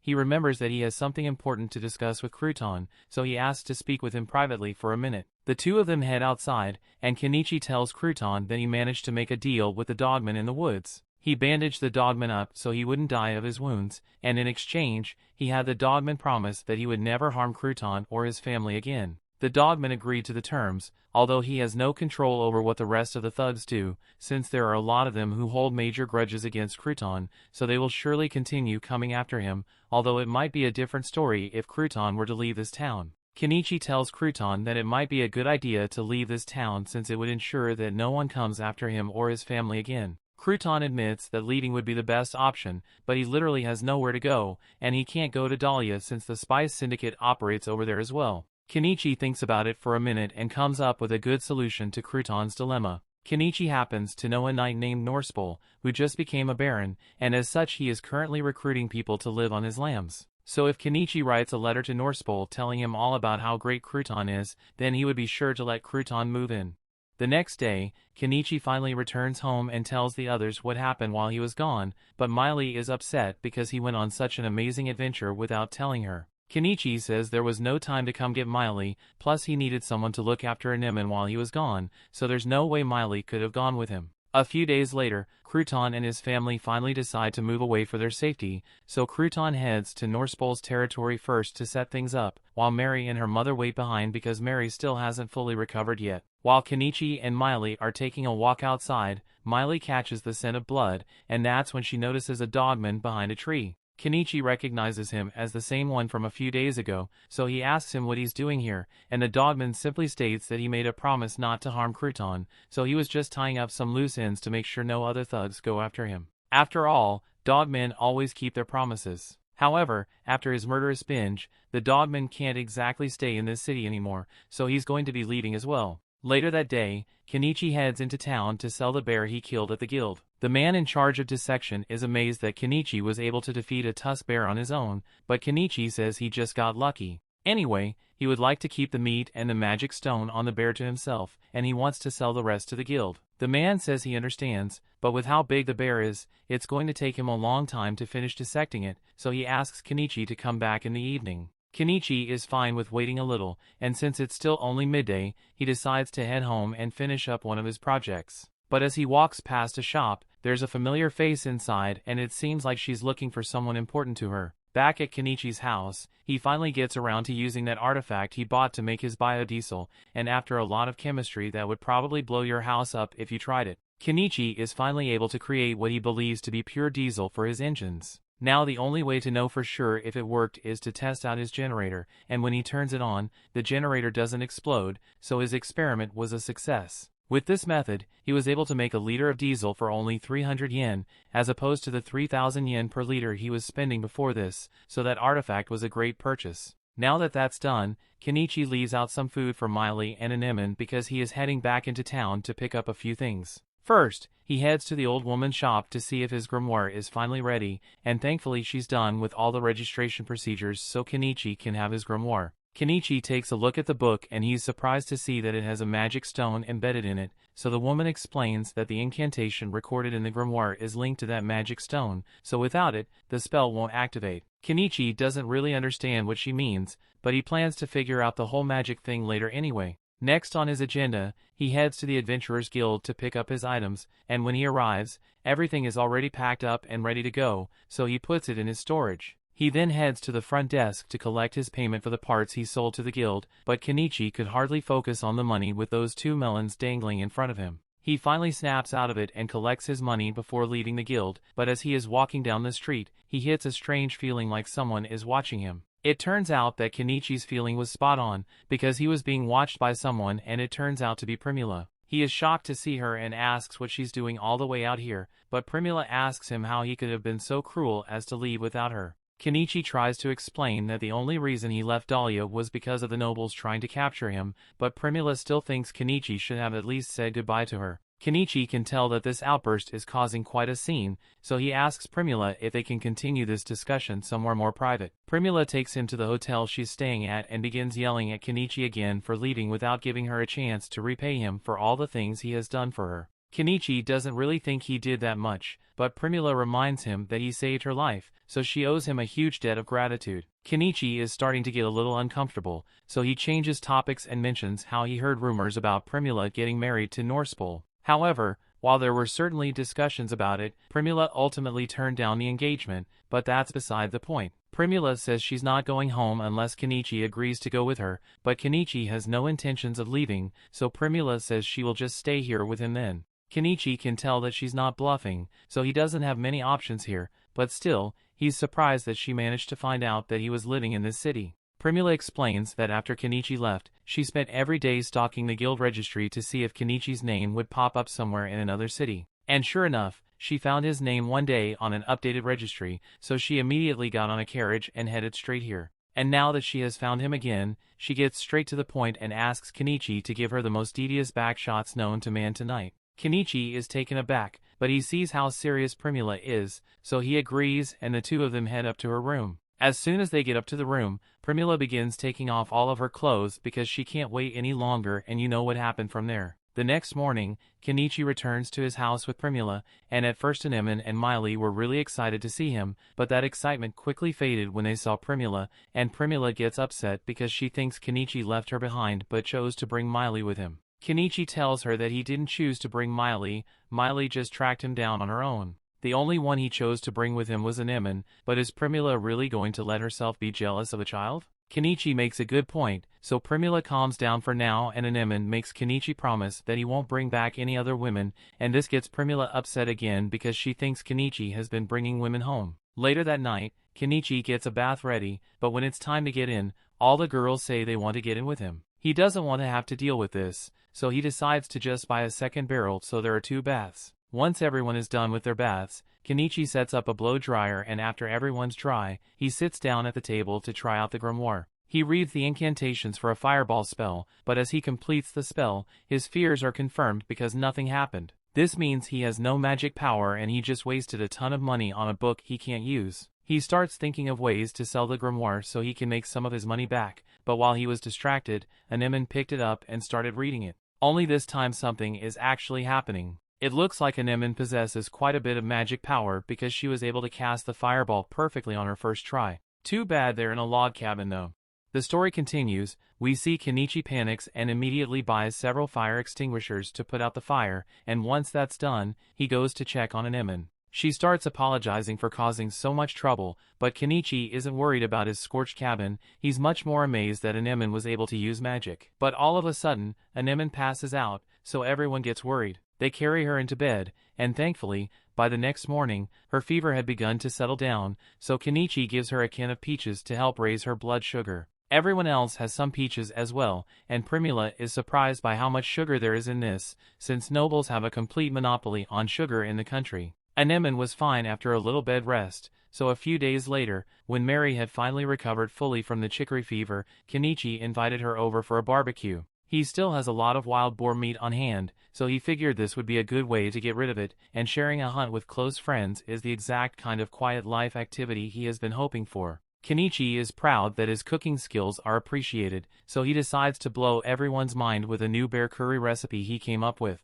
As they all try the soup, they are astonished because bear meat is usually tough and stinky, but this dish makes it unbelievably good. As the day goes on, Mary and Anemone play together, and Kenichi helps the two of them make their very own picture books. But this is the first time Primula is seeing the picture books, so she asks Kenichi about it. Kenichi explains that it's just a book with images to tell a story, and after a brief moment of thought, Primula identifies a target audience for the book and is already making plans to expand sales all the way to the royal capital. She asks Kenichi for permission to these pictures books because she wants to start a business in Estrantia, and Kenichi is fine with giving her a couple of books, but he asks her what else she's going to sell. Primula has already thought of this, so she tells him she can sell those canned peaches Kenichi has and the bear stew he made. Both are really tasty, so she's sure it will sell out in no time, but they are going to need someone to help with service, so Mary's mother offers to work for them. After all, she would feel guilty if she didn't do something to help after everything Kenichi has done for her and her family.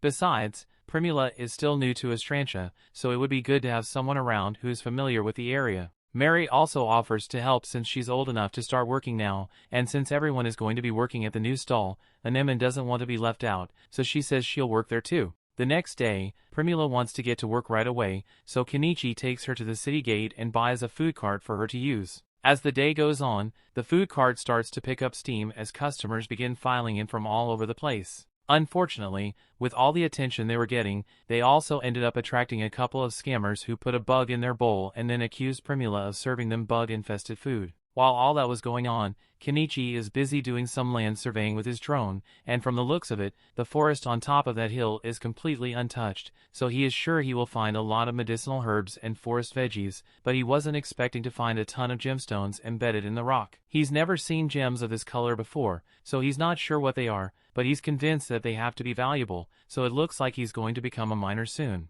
But that will have to be a project for another day because he needs to head back into town to pick Primula and the others up. Kenichi rides into town on his bike and finds them waiting with all their stuff packed up. Primula excitedly tells him that they managed to sell out entirely on their first day, and Kenichi is glad to hear it, but he notices a new beast woman standing with them, so he asks who she is. Primula starts telling him about what happened earlier that day and how two guys were trying to blackmail with a bug, but before things got out of hand, Naomina showed up and told everyone that those two guys are scammers. She saw them when they put the bug in the food, and Naomina doesn't like scammers, so she's going to deal with the problem. The scammers got scared and ran off after that, so Primula decided to hire Naomina as her bodyguard for the rest of the day. Kenichi thanks Naomina for being such a huge help, but Naomina tells him it's no big deal. And if anything, she feels lucky to have met Primula because she got paid a silver coin to basically glare at people who cause trouble. The group heads back to Kenichi's house together, and upon returning, Miley and Anemone come out to greet Kenichi. But Miley becomes hostile when she sees that Kenichi came home with a new woman. Kenichi explains that Naomina is just a bodyguard that Primula hired, and she's only here because Primula wanted to treat her to dinner. Miley is fine with it as long as Naomina doesn't become another competitor for Kenichi's affection, so they all head inside to have dinner. Naomina gets to try some of Kenichi's bear meat stew, and she's amazed that bear meat tastes so good. The only thing that would make this better is if she had some wine to go with the meal. And as luck would have it, Kenichi does have some wine, so he pours Naomina a glass and she practically melts in satisfaction. Kenichi asks her if she would like to take a bath once she's done eating, and Naomina perks up in excitement after hearing that she can have a hot bath. And since the baths are going to be used, Anemone offers to heat them up. They head outside and Anemone proceeds to cast her fireball spell to set the bath drum on fire and heat it up instantly. She then does it again for the second drum and everyone is impressed with how good she is at using magic now. They all then take their baths and dry off in front of Kenichi's blow dryer,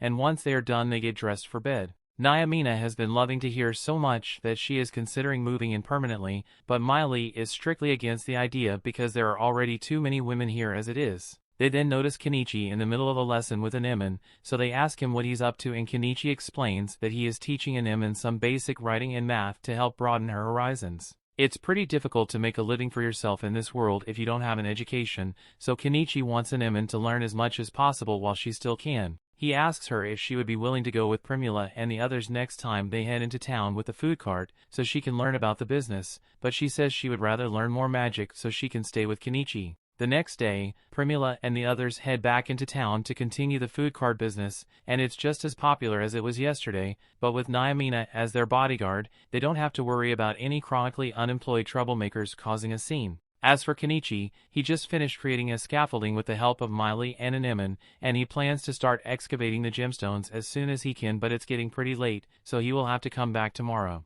As he is packing everything up, Primula approaches Kenichi and asks him how he always has such useful stuff inside his item box, but Kenichi tells her it's a secret. There are some things he can't tell her, no matter how much she asks, and he's aware that that makes him sound suspicious, but she's just going to have to put up with it. He then kisses her, but Nyamina tells Kenichi to stop with all the romance causes, reminding her of how single she is. The next day, the group returns to the plateau, and after Kenichi has cleared out a bit of the vegetation, they all begin searching around for all sorts of interesting plants. While the others forage through the bushes, Kenichi gets to work carving out the mountainside to get some of those gems. And when he finally pops one loose, he tosses it into his item box to have it appraised, and it turns out that the gems are worth 200,000 yen each, and there are a lot of them, so Kenichi practically hit the jackpot. After a long day of lucrative gem mining, the group heads home and Kenichi starts working on dinner. He has something special in mind, so he has the girls help him grind some of the bear meat down, and then teaches them how to wrap the gyoza,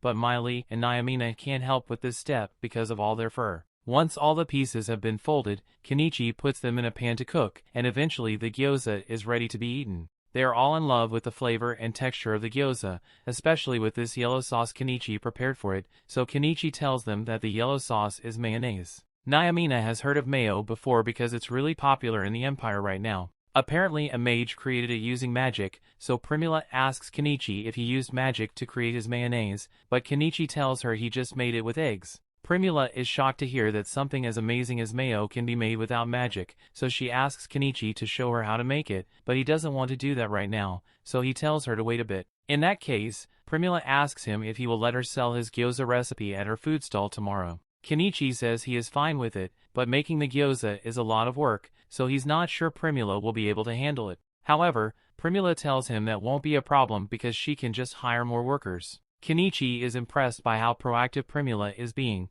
so he offers to show her one more of his recipes. He tells everyone to follow him outside because he has something special to show them. He quickly deuces the meat and some alcohol, causing a huge fireball to form, and once he's done grilling the steak, he gives Nyamina a bite. Nyamina goes silent after taking her first bite, so Kenichi asks her if there's something wrong with the steak, but on the contrary, she went silent because the steak is simply too perfect, but it has a strange smell on it. Kenichi explains that the scent is probably from the liquor he used to marinate the steak, but as soon as he mentions liquor, Nyamina pounces on him and starts asking for a drink. Kenichi eventually agrees to let her drink a little, but he warns her that this stuff is pretty strong, so she should pace herself, but Nyamina completely ignores him and downs the whole glass in one gulp. She immediately gets drunk and starts hugging Kenichi as thanks for the liquor, but Miley can see where this is going, so she pulls Nyamina by the hair to get her off Kenichi. Nyamina tries to assure Miley that she's not trying to steal Kenichi away from her. She just wants him to let her live in the shed, so she can share tasty meals with him and the others. Miley still doesn't trust her, but Kenichi doesn't see the harm in letting Nyamina live here, especially since she is Primula's bodyguard. Primula says she is fine with Nyamina living here as well since all she wants is food, so she definitely won't try to seduce Kenichi when no one is around. A little while later, when no one is around, Kenichi shows Nyamina the room he set up for her, so she asks him how much she has to pay his rent. Kenichi tells her she doesn't need to pay rent because as long as she keeps helping Primula out, then she doesn't have to worry about paying him rent. He then tries to leave, but Nyamina pulls him back and says she can pay him back in a different way. However, Miley could sense the seduction in here from a mile away, so she bursts through the door and enters the room to join in. A month passes and Kenichi continues his mining operation, making around 15 million yen from the stones so far, but that's almost nothing compared to Primula's stall because it's steadily expanded into a company called Corolla with tons of employees. It now has a daily income of over 200,000 yen, so we're looking at an annual income of over 100 million yen. Kenichi still finds it hard to believe that Primula was able to build all this from the ground up in a month, but her success is largely due to Kenichi's wonderful products. Kenichi is just glad he was able to spend the last few weeks doing his own thing because it has been really relaxing for him. He wishes he could continue living a quiet life just like this, but it looks like he's going to have a troublesome guest show up soon, because word of his achievements has reached the royal castle and the princess seems particularly interested in meeting him. The story continues. We see Primula get summoned up to the castle to meet with Lady Eupatorium. Eupatorium is rather impressed with how well Primula has done for herself after only being in the city for a few weeks. And while Primula is busy with her meeting, Kenichi decides to head back to the magic shop to see if there's anything useful he can buy. While there, he spots an explosion magic grimoire, and he recalls how the old man used it back when they fought Shaga, so he immediately offered to buy it. And as a little bonus for being such a good customer, the shop lady gave him a household spell book for free. After everyone gets home, Primula fills Kenichi in on the details of her meeting with Eupatorium, and basically she wants to buy a brooch from Kenichi because she saw another noblewoman with one, so now she needs to get one too. Kenichi doesn't mind since it's more business for him, so he pulls a brooch out of his storage, and by chance the engraving on the brooch happens to look a lot like Eupatorium. So Kenichi tells Primula to say it was custom made because that will get Eupatorium to pay a higher price. After dinner, Kenichi heads outside, but before he can start working on anything, Miley asks him if he wants to come to a dungeon with her. Kenichi had no idea that dungeons existed in this world, so he is really excited to go, and so is Anemone. Kenichi tries to convince Anemone to stay behind since dungeons aren't safe for a child like her, but Anemone insists, so Kenichi eventually agrees to have her tag along. They soon arrive at the base of a cliff, so Kenichi gets everyone some headlamps and they all head in. They don't run into any monsters, but they do find some shiny rocks in the wall, and Kenichi instantly hears the sound of money rolling into his bank account, so he pulls out his generator and drill to get to work. It's insanely loud in the cave, but who needs hearing when you're gonna be rich? Although he doesn't want Anemone to go deaf in her teens, so he asks Miley to take her a safe distance away to avoid the noise. Miley is about to do that, but all of a sudden she senses something nearby, so she warns Kenichi of the incoming threat. It turns out to be a medium-sized Australian spider, and personally I would have started running by now, but Kenichi pulls out his crossbow and prepares to fight. The spider seems to be stuck in the right crawl space, so Miley tells Kenichi they have to kill it before it escapes. Kenichi fires a shot at the spider with his crossbow, but the arrow pretty much bounces off the spider's exoskeleton. Miley then fires a shot of her own, but she aims for the spider's eyes, and this time it manages to do damage. It looks like the spider's eyes are its weak point, so Kenichi tells Anemone to use her fire magic to target its eyes. Unfortunately, Anemone is paralyzed in fear, so she's not going to be of much use against this thing. The spider manages to make it past the crawl space and starts firing webs to capture Anemone, but luckily Miley grabs her and dodges the spider webs. Things are getting really bad, so Kenichi throws some firecrackers at the spider and distracts it, and summons his bike so he and the others can escape. He then drives as fast as he can until they make it out of the cave, and thankfully it doesn't look like the spider is chasing them, so Kenichi drives straight home. After getting back, Kenichi tells Nyamina and Primula about what happened, and Nyamina is upset that she didn't get invited to go on such an exciting adventure. She blames Miley for leading her out, but Kenichi tells her not to get so mad because he's planning to bring her along when he returns. After all, he still needs to go back to the cave because he left his generator there, and there are still a lot of valuable gems in the cave, so he's hoping to mine some more. Nyamina is technically supposed to be guarding Primula while she works, but Primula says she's planning to take a break for the next few days, so Nyamina is free to do whatever she wants. While the girls are all drying themselves off, Kenichi recalls that he bought an explosion grimoire, so he asks Anemone if she would like to try it out. Anemone excitedly runs over to the table so she can start practicing, but before she finishes the chant, Kenichi stops her because he doesn't want the house to explode. He tells her he's glad she's excited, but she can try the spell out later, preferably far from the house. Nyamina then offers to teach Anemone everything there is to know about being an adventurer, and the next day they begin practicing to take down the spider. Once all their stuff is ready, Kenichi asks Anemone if she's sure she wants to go back in, and she tells him she's perfectly fine, so they all head in together. After walking through the cave for a bit, they arrive at the spot where they got attacked by the spider. Kenichi finds his generator and jackhammer on the floor nearby, and he recalls that the spider showed up as soon as he started using this thing, so he powers it up and starts hammering away at the gem to lure out the spider. A few seconds later, the spider emerges from the hole, so Kenichi summons several cans of insecticide and has everyone aim straight for the spider. And once it has been hit with a good amount of poison, Kenichi tells Anemone to use her fire magic on it. Anemone does, as instructed this time, shoots a fireball straight at the spider, lighting it on fire and forcing the spider to retreat. Everyone congratulates Anemone for doing such a good job, but they still need to finish the spider off, so they follow it through the tunnel and eventually find the spider sitting in an open cavern. They aren't letting it get away, so they all start spraying it with even more insecticide, and that finally kills the spider, but the group has even bigger issues to deal with. Specifically, the massive spider in the corner of the caverns just woke up. This one is female, so it's 5 times the size of the male one they just killed, but that means it's too big to fit through the passage. As long as they can make it out, it'll probably die of starvation, but before they could escape, the spider blocks off the exit. If the spider attacks them as they are now, they are done for, so Vel steps up and runs across the spider's legs to claw out its eye. And now that it's blind, it can't attack them anymore, so Kenichi tells everyone to unload all their spray cans on it. He then asks Anemone to use her fire magic on the spider, so she does, but even though it sets the spider on fire, it doesn't actually do much damage. Kenichi assumes the spider must have some kind of resistance to magic, but even if that's the case, he has no idea why the spider isn't attacking them. Naomina explains that since they've already blinded the spider and Oza can't kill them, so it probably intends to block the exit with his body until everyone in here starves to death. Kenichi is pissed that the spider would try using such a dirty tactic, but since they aren't in any immediate danger, he takes a moment to go grab the other spider corpse from across the cave. While he was doing that, Naomina and Miley were busy spraying as much insecticide on the spider as possible.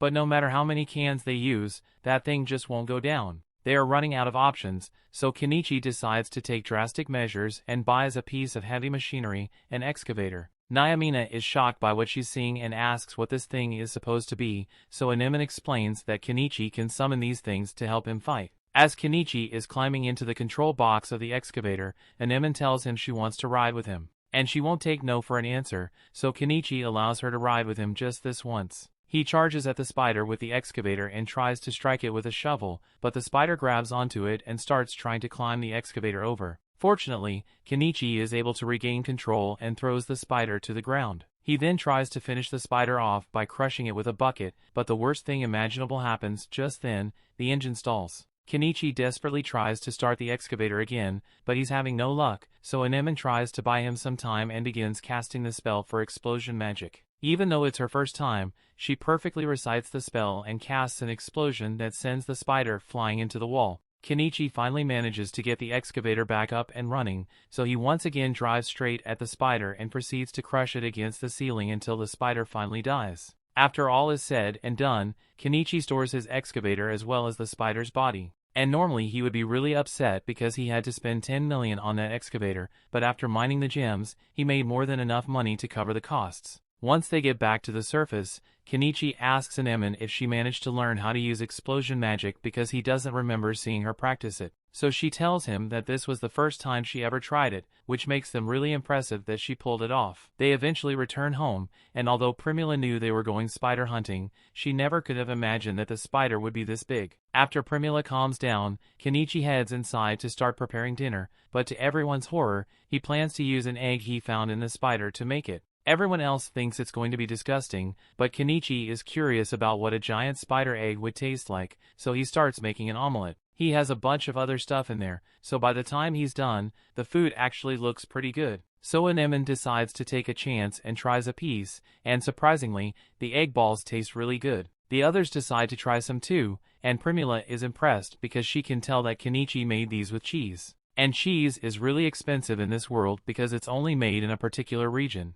However, Kenichi tells her it's actually really easy to make cheese. As soon as he says this, Primula suddenly gets in his face and asks him to teach her how to make cheese. Kenichi normally doesn't like revealing recipes, but since Primula was so persistent, he decides to show her how to make it. All you need is some milk and apple vinegar, and a cheesecloth. And once you're done mixing, you'll have a nice serving of cottage cheese. Everyone tries a piece, and they are in awe that Kenichi knows how to make something so tasty. But all of a sudden, Primula asks Kenichi if it would be alright for her to share this recipe with Lady Eupatorium. Kenichi really doesn't like the idea of getting involved with nobility, so he asks Primula why she wants to share it with Eupatorium. Primula explains that for the past few days, her food business has been getting harassed non-stop, and it's more than Naomina could possibly handle. Primula's business is being targeted because they know she doesn't buy her spices from the Spice Syndicate, and Thoughtolum, one of the most corrupt merchants in the city, was behind it all. Primula can't deal with Thoughtolum on her own, which is why she wants to get on Eupatorium's good side, so she'll deal with it for her. Again, Kenichi doesn't like the idea of relying on nobles, so he tells Primula that he would be more than happy to squish Thoughtolum under his excavator. But Primula tells him he doesn't need to do that because she would like to avoid a physical confrontation as much as possible. Kenichi understands if he tells Primula she's free to use his recipe, but he doesn't want Eupatorium to start bothering him, so he asks Primula to keep his identity secret. The next day, Thoughtolum is in his office when all of a sudden one of his henchmen brings him a decree from Lady Eupatorium that says anyone caught causing trouble for Primula's business will be severely punished, and even Thoughtolum isn't foolish enough to go against a decree from a noble, but he's still confident that he will get his way eventually. Things go back to normal for Primula, and she's able to get on with her business without being harassed anymore. But a few days later, Eupatorium shows up at Kenichi's doorstep because she wants to meet with him. Primula didn't mention Kenichi to her at all, but she already knows all about Kenichi's achievements from Dahlia, which is why she's come here to beg Kenichi for a favor, and Kenichi can already tell that this is going to be troublesome. The story continues. We see Eupatorium was given a task of building a canal through the kingdom, but she's running late on construction, and if the project isn't completed soon, then her funding will be stripped and her land might even be taken away from her. The remaining section of the canal that needs to be built is 15 kilometers long, and she needs to get it down within a month, so she begs Kenichi to help her. She was willing to give him whatever reward he desires, even her body, but Kenichi tells her he's not into that. Eupatorium is disappointed that she got turned down, but she's still got one more thing to offer, so she tells Kenichi she can give him a special grimoire as his reward, High Protection. Kenichi doesn't really know what High Protection is, but Naomina has heard of it before, so she tells him that High Protection is an extremely powerful spell that allows a person to block any attack, and that piques Kenichi's interest since it could help protect an Emin. He agrees to help Eupatorium, but before any construction can begin, he needs funds. So he asks Eupatorium to give him any unused furniture she has so he can appraise it and get money from his system. By the time he is done with all that, Kenichi earns about 120 million yen, and that should be more than enough to cover the cost of using his heavy machinery, so he's ready to begin. Everyone gets into Kenichi's car so he can drive them to the construction site, and along the way, Eupatorium asks Kenichi if he really doesn't want her body as a reward. Kenichi firmly tells her nah, I'm good, but that just makes Eupatorium upset because she knows he has no problem sleeping with beast women, so why won't he sleep with her? They eventually arrive at the construction site, and Kenichi happens to run into Miley's brothers Nyakuro, Nyamoro, and Nyanji. It's nice to see them again, but Kenichi is curious why they are out here working construction. They receive a ton of money from the payout for killing Shaga, so they should have been set for a long time. But one thing led to another, and one catnip binge later, they were broke again. All of a sudden, Naomina comes up to see what's going on, and the second Miley's brothers see her, they practically fall in love. But moving on, Eupatorium introduces Kenichi to Porridge,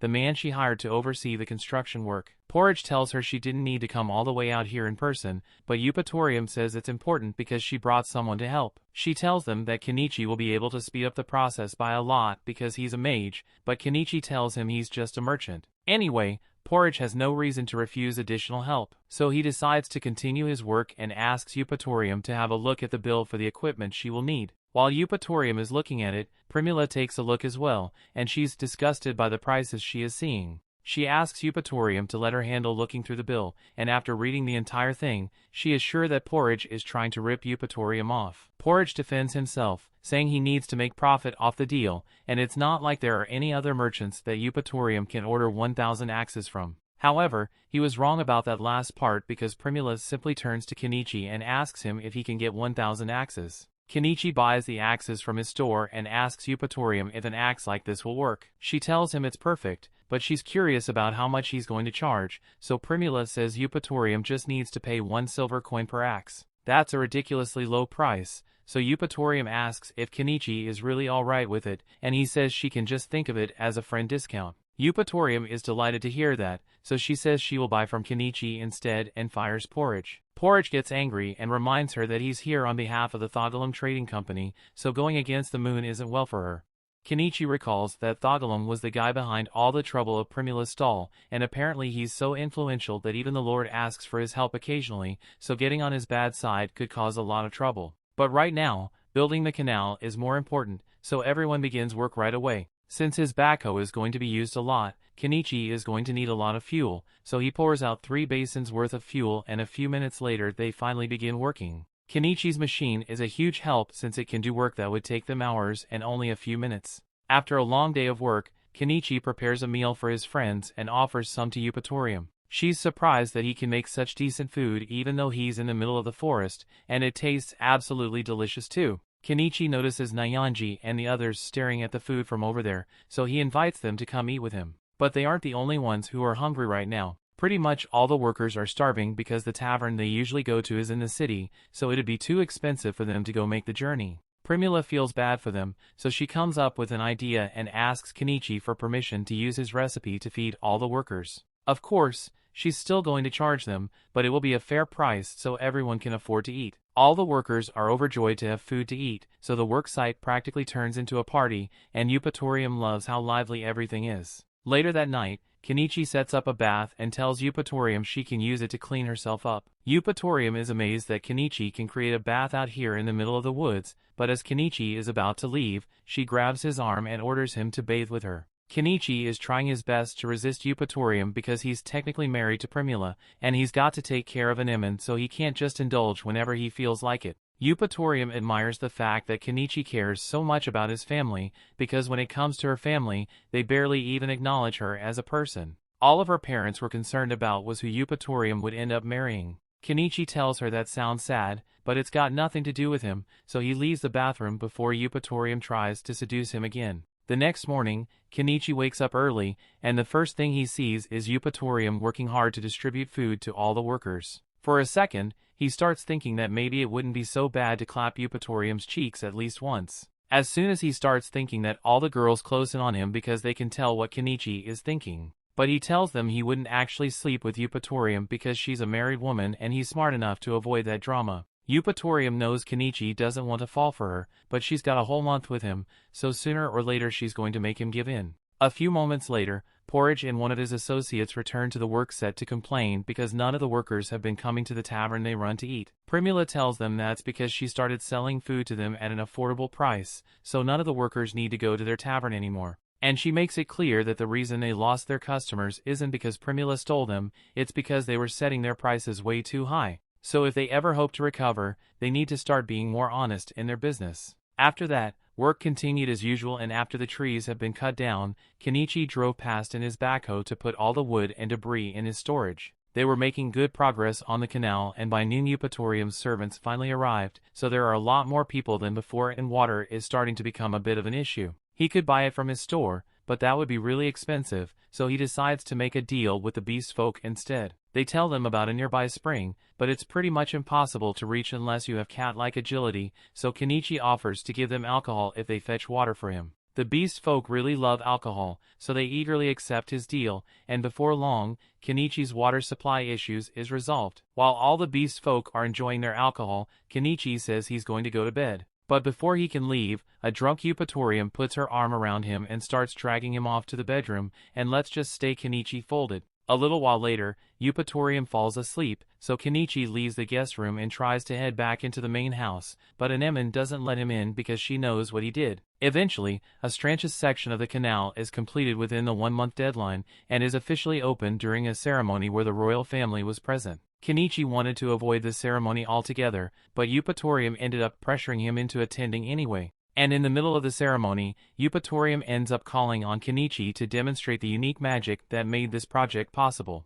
Kenichi has no choice now, so he decides to just go with it and summons his backhoe to put on a little demonstration for everyone to see. The crowd is amazed as Kenichi balances a log on the end of the backhoe, and it's really impressive. But where did Kenichi learn to do that?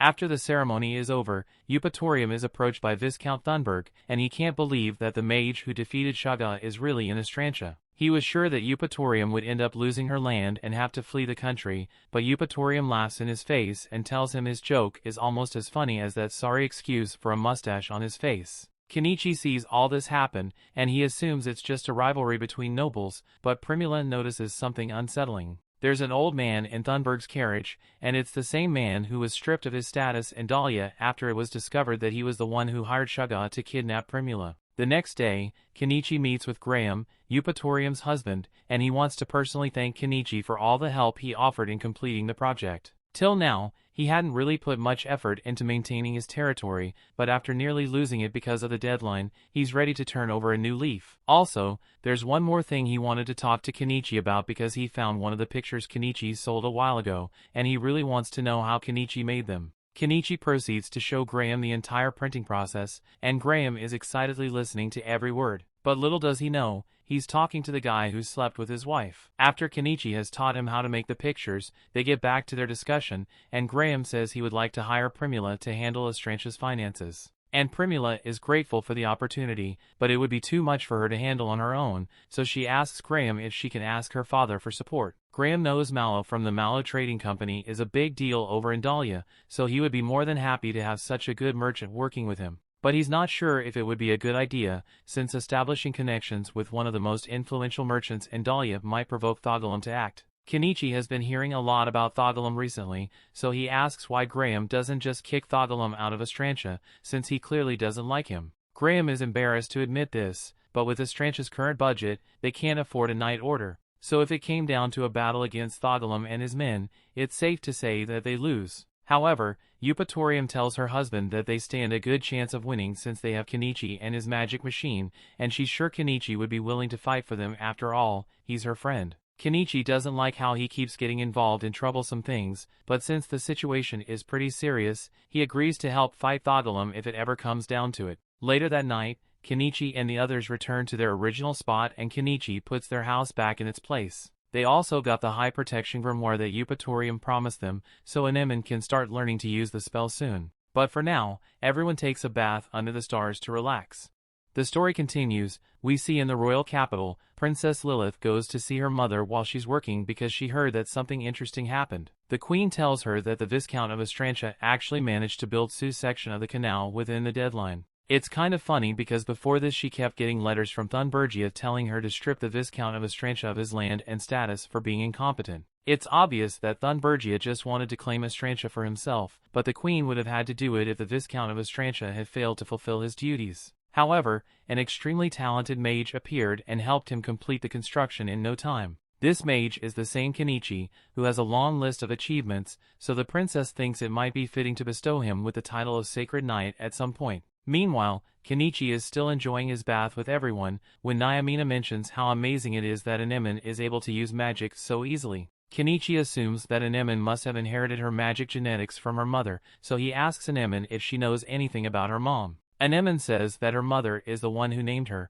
but aside from that, she doesn't have much information. The next day, Kenichi takes Anemone to the magic shop so she can get her new high protection grimoire registered, and once that's done, Anemone immediately heads over into a corner to start reading her new grimoire. And while she's doing that, Kenichi asks the shopkeeper if she knows anything about a woman that died roughly 10 years ago. He's trying to find clues about the identity of Anemone's mother, as she was probably a great mage of some sort. The shopkeeper isn't sure if this is related to Anemone in any way, but she does recall hearing about a famous mage known as the Silver Armeria who went missing 10 years ago. And coincidentally the high protection book that Anemone just got used to belong to Armeria, so Kenichi is starting to think there might be a connection between her and Anemone. A little while later, as the group is walking home, Anemone feels a sudden urge to use the grimoire, so she gets down on the ground and starts casting the high protection spell. She was doing pretty well for her first time, but just as the protection wall is coming together, it crumbles away entirely. Anemone then curls up in pain on the ground,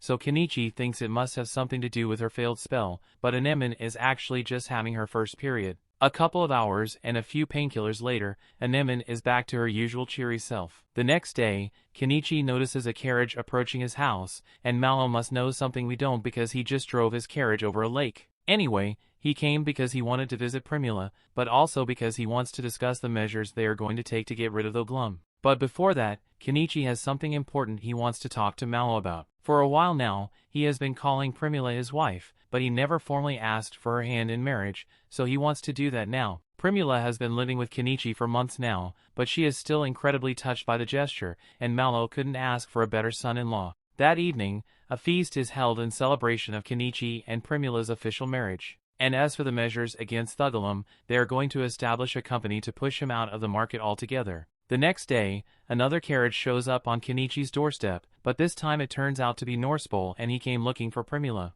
However, he is devastated to learn that she is already married to Kenichi. Basically, after Norspol proposed to Primula a while back, she ghosted him and disappeared from the country, which is definitely worse than a no. He came looking for her in hopes that she might reconsider the marriage. But he respects Kenichi, so he's not going to push the issue anymore. Meanwhile, in town, Thugalum eventually learns that Malo is opening up shop in Estrantia, and he knows this means they are challenging his monopoly. Later that day, Kenichi and the entire group pull up to the market alongside the Viscount and Eupatorium is currently trying to convince her husband to build a road to Kenichi's house so she can visit him more often, but Kenichi tells her that would be a waste of money. For now, he tells the nobles to wait in the carriage with Malo and Primula while he and the others handle the Thugalum group. Kenichi then walks over to one of the shops owned by Thugalum, and an attendant immediately comes over to assist him. Kenichi then summons the giant spider corpse right in the middle of the store. All the commotion eventually gets Thugalum's attention, so he comes out with several armed men to deal with it. Once Kenichi sees him, he introduces himself as a mage and says he is here to get payback for all the trouble Thugalum was causing Primula. But Thugalum doesn't think Kenichi is much of a threat, so he orders his men to attack. However, his men are hesitant to fight Kenichi, and rightfully so because the dude pulled out a giant spider corpse like it's nothing. Thugalum eventually convinces his men that Kenichi must have just found the spider corpse in the forest, and is trying to use it to bluff his way out of the situation without fighting. But Kenichi didn't pull up alone, he's got the whole squad with him, and Norspol is ready to bathe in the blood of his enemies. Thugalum realizes this is going to be a little more difficult than he had initially thought it would be, but he is still confident because his men outnumber Kenichi's friends by a lot. All of a sudden, Vel joins the battle, and since bobcats are seen as the sacred messengers of the cat people's god, none of the cat people want to fight anymore, so they drop their weapons and leave, and now Thugalum doesn't have such a big numbers advantage, so he retreats into his compound to get away.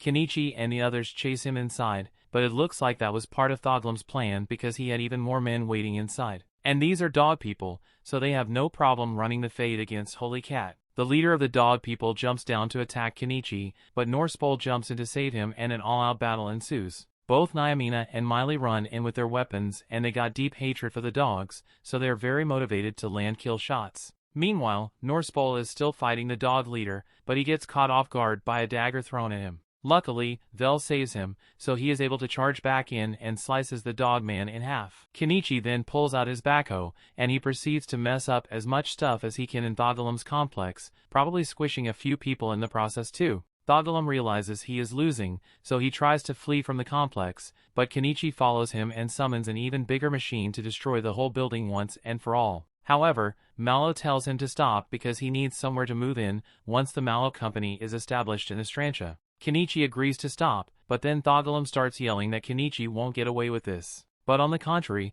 Kenichi tells him they've already gotten away with it because Kenichi may have started the fight, but Thugalum's men were the first to draw their swords. And it just so happens that Kenichi was escorting the Viscount today, so an attack on him can be seen as an assassination attempt on the Viscount. Now this is all totally made up, but Kenichi has the Viscount on his side, and all it takes is one word from him to have Thugalum locked up for attempted murder. Now Thugalum is left with no choice but to listen to the demands of the Viscount, so he tells him to leave Estrantia immediately and never return. As Thugalum packs up the few things he was allowed to take with him, he gets into the carriage with his family, and he is man enough to admit that he lost, but he only lost because they had Kenichi. He also knows all of Malo's recent success with those brooches and bicycles must have been because of Kenichi as well. So he congratulates him on finding such a good partner, but he reminds him that he still has enemies out there like the one who paid to kidnap Primula. So he had better watch his back and this won't be the last time they hear of the glum. Just then the carriage arrives and it is here to deliver a letter to the Viscount. The letter is from the royal palace, and it instructs the Viscount to send Kenichi to the royal capital as soon as possible so he can meet with the king.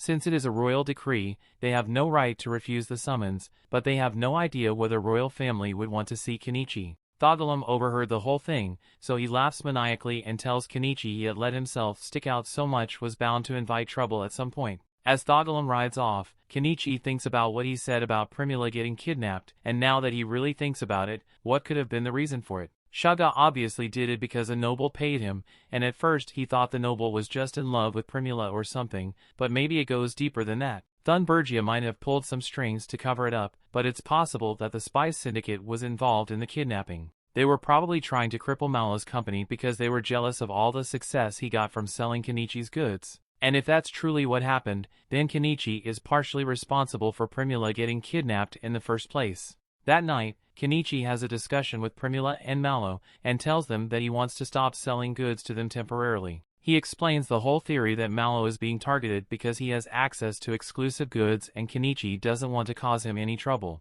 Also, with Kenichi being summoned by the king, he has no idea what kind of trouble he might have tied deal with, so he would rather not get Malo's company involved. However, Primula tells Kenichi that he is mistaken about something. He isn't causing trouble for them, it's just the risk that comes with doing profitable business. Kenichi reminds her that she nearly died because of those risks, but Primula is willing to accept that. She has already made up her mind to live alongside Kenichi, and with the power he possesses, it was only a matter of time before the royal family king looking for him. But whatever happens, she wants to continue to support him. The next day, Crouton's family is finally ready to move into Norspol's barony, so Anemone says goodbye to Mary as the carriage departs. After that, Kenichi packs up all his stuff, and at first he wanted to just ignore the royal summons and run away. But that would cause a ton of trouble for the Viscount, so he ends up heading for the royal capital in his car with his family. The story continues. We see the group soon arrives at the royal capital and it looks very pretty, but the roads are also very confusing, so Kenichi gets lost along the way. At some point he stumbles across a bunch of the castle guards, so he shows them the letter he got from the king, and after about an hour, the guards return with the princess and her entourage in tow. She is excited to finally get to meet the famous Kenichi, but it has only been about 2 weeks since they sent the letter to Kenichi, so they are surprised that he got here so quickly. The princess's advisors ask him to explain how he got here, so Kenichi tells them that he just drove here on his magical beast. And after he says this, the princess begins insisting that you show it to her, so Kenichi summons his car. It looks even more impressive than the princess thought it would be, so she asks Kenichi to give her a ride in it, and he agrees, but he warns her that it's not a good idea to accept rides from strange people. What would she do if he decides to kidnap her while she's in his car? But the princess actually thinks that sounds fun, so she says he can kidnap her if he wants. However, Kenichi doesn't want to become a wanted man, so he just drives her back to the castle gates. The princess gets out of the car and all her advisors begin scolding her for riding in an unknown magic beast like that. If anything were to happen to her, the king would have all of them beheaded until they try to convince her to be more cautious, but the princess just says they should quit if they don't like the way she behaves. She has decided that she really likes Kenichi, so she tells him he can call her Lilith, and since he has been so much fun to be around, she says she will give him any reward he desires. Kenichi thinks about it for a second and asks Lilith if she can permit him to use a portion of the land in the garden to camp out. Lilith thinks that's a strange request since he could just stay in the castle's accommodations, but he points out that he has beast folk in his family and most places don't allow beast folk, so he wants to camp out so all of them can stay together. The princess understands, so she agrees to let him camp out in the garden. Since Kenichi arrived early, it might be a month before the king can have an audience with him. Kenichi and the others are led to the section of the garden that they are going to be using, and as soon as Kenichi summons his house, Lilith gets excited and runs inside to check it out. Kenichi goes in after her and tries to convince her to get out, but Lilith has already made up her mind and says she wants to stay here now. All her advisors tell her she's going too far, and Kenichi asks if she's really sure about this because he doesn't have much to offer in the way of hospitality, but Lilith is fine with just getting to stay here, so she doesn't need anything from him. If she really wants to stay, Kenichi isn't going to stop her, so he continues setting up the house and puts down the second room. Now all that's left is to create a bathroom, so Kenichi summons his backhoe and gets ready to start digging. But all of a sudden, Lilith climbs in with him and sits on his lap. She has heard a lot about this thing, so she wants to have a front row seat and see how it works. Kenichi sees no reason to refuse, so he uses the backhoe like he normally would, and once he is done, he carries the princess out of it. But as soon as she gets out, the princess's knight draws his sword and yells at Kenichi for daring to touch the princess so casually. He then lunges at him, and this guy is really trying to kill Kenichi, so he summons a shield to block the attack and pulls out a crossbow to retaliate. The knight jumps back to avoid getting shot, but Anemone isn't going to let him get away with attacking Kenichi, so she launches a fireball at him. The royal mage steps in to block the fireball, so Anemone is prepared to fire another shot, but before that could happen, Lilith gets between them and says they should stop fighting. She is amazed that Anemone is able to use magic at such a young age, so she formally introduces herself to Anemone and asks her what other spells she can use. Anemone tells her she can also use explosion magic, which is quite a big deal because if Anemone had used explosion magic, those two would have become pink mist on the ground. Later that evening, Kenichi starts preparing dinner and the princess loves how good it smells, but she doesn't know what this white stuff on the page is called. Kenichi explains that it is called rice and if she's not comfortable eating it, he can get her some bread, but she says she'd be happy to have some rice. Once the food is ready, Kenichi serves Lilith some rice and curry, and she can't get enough of it.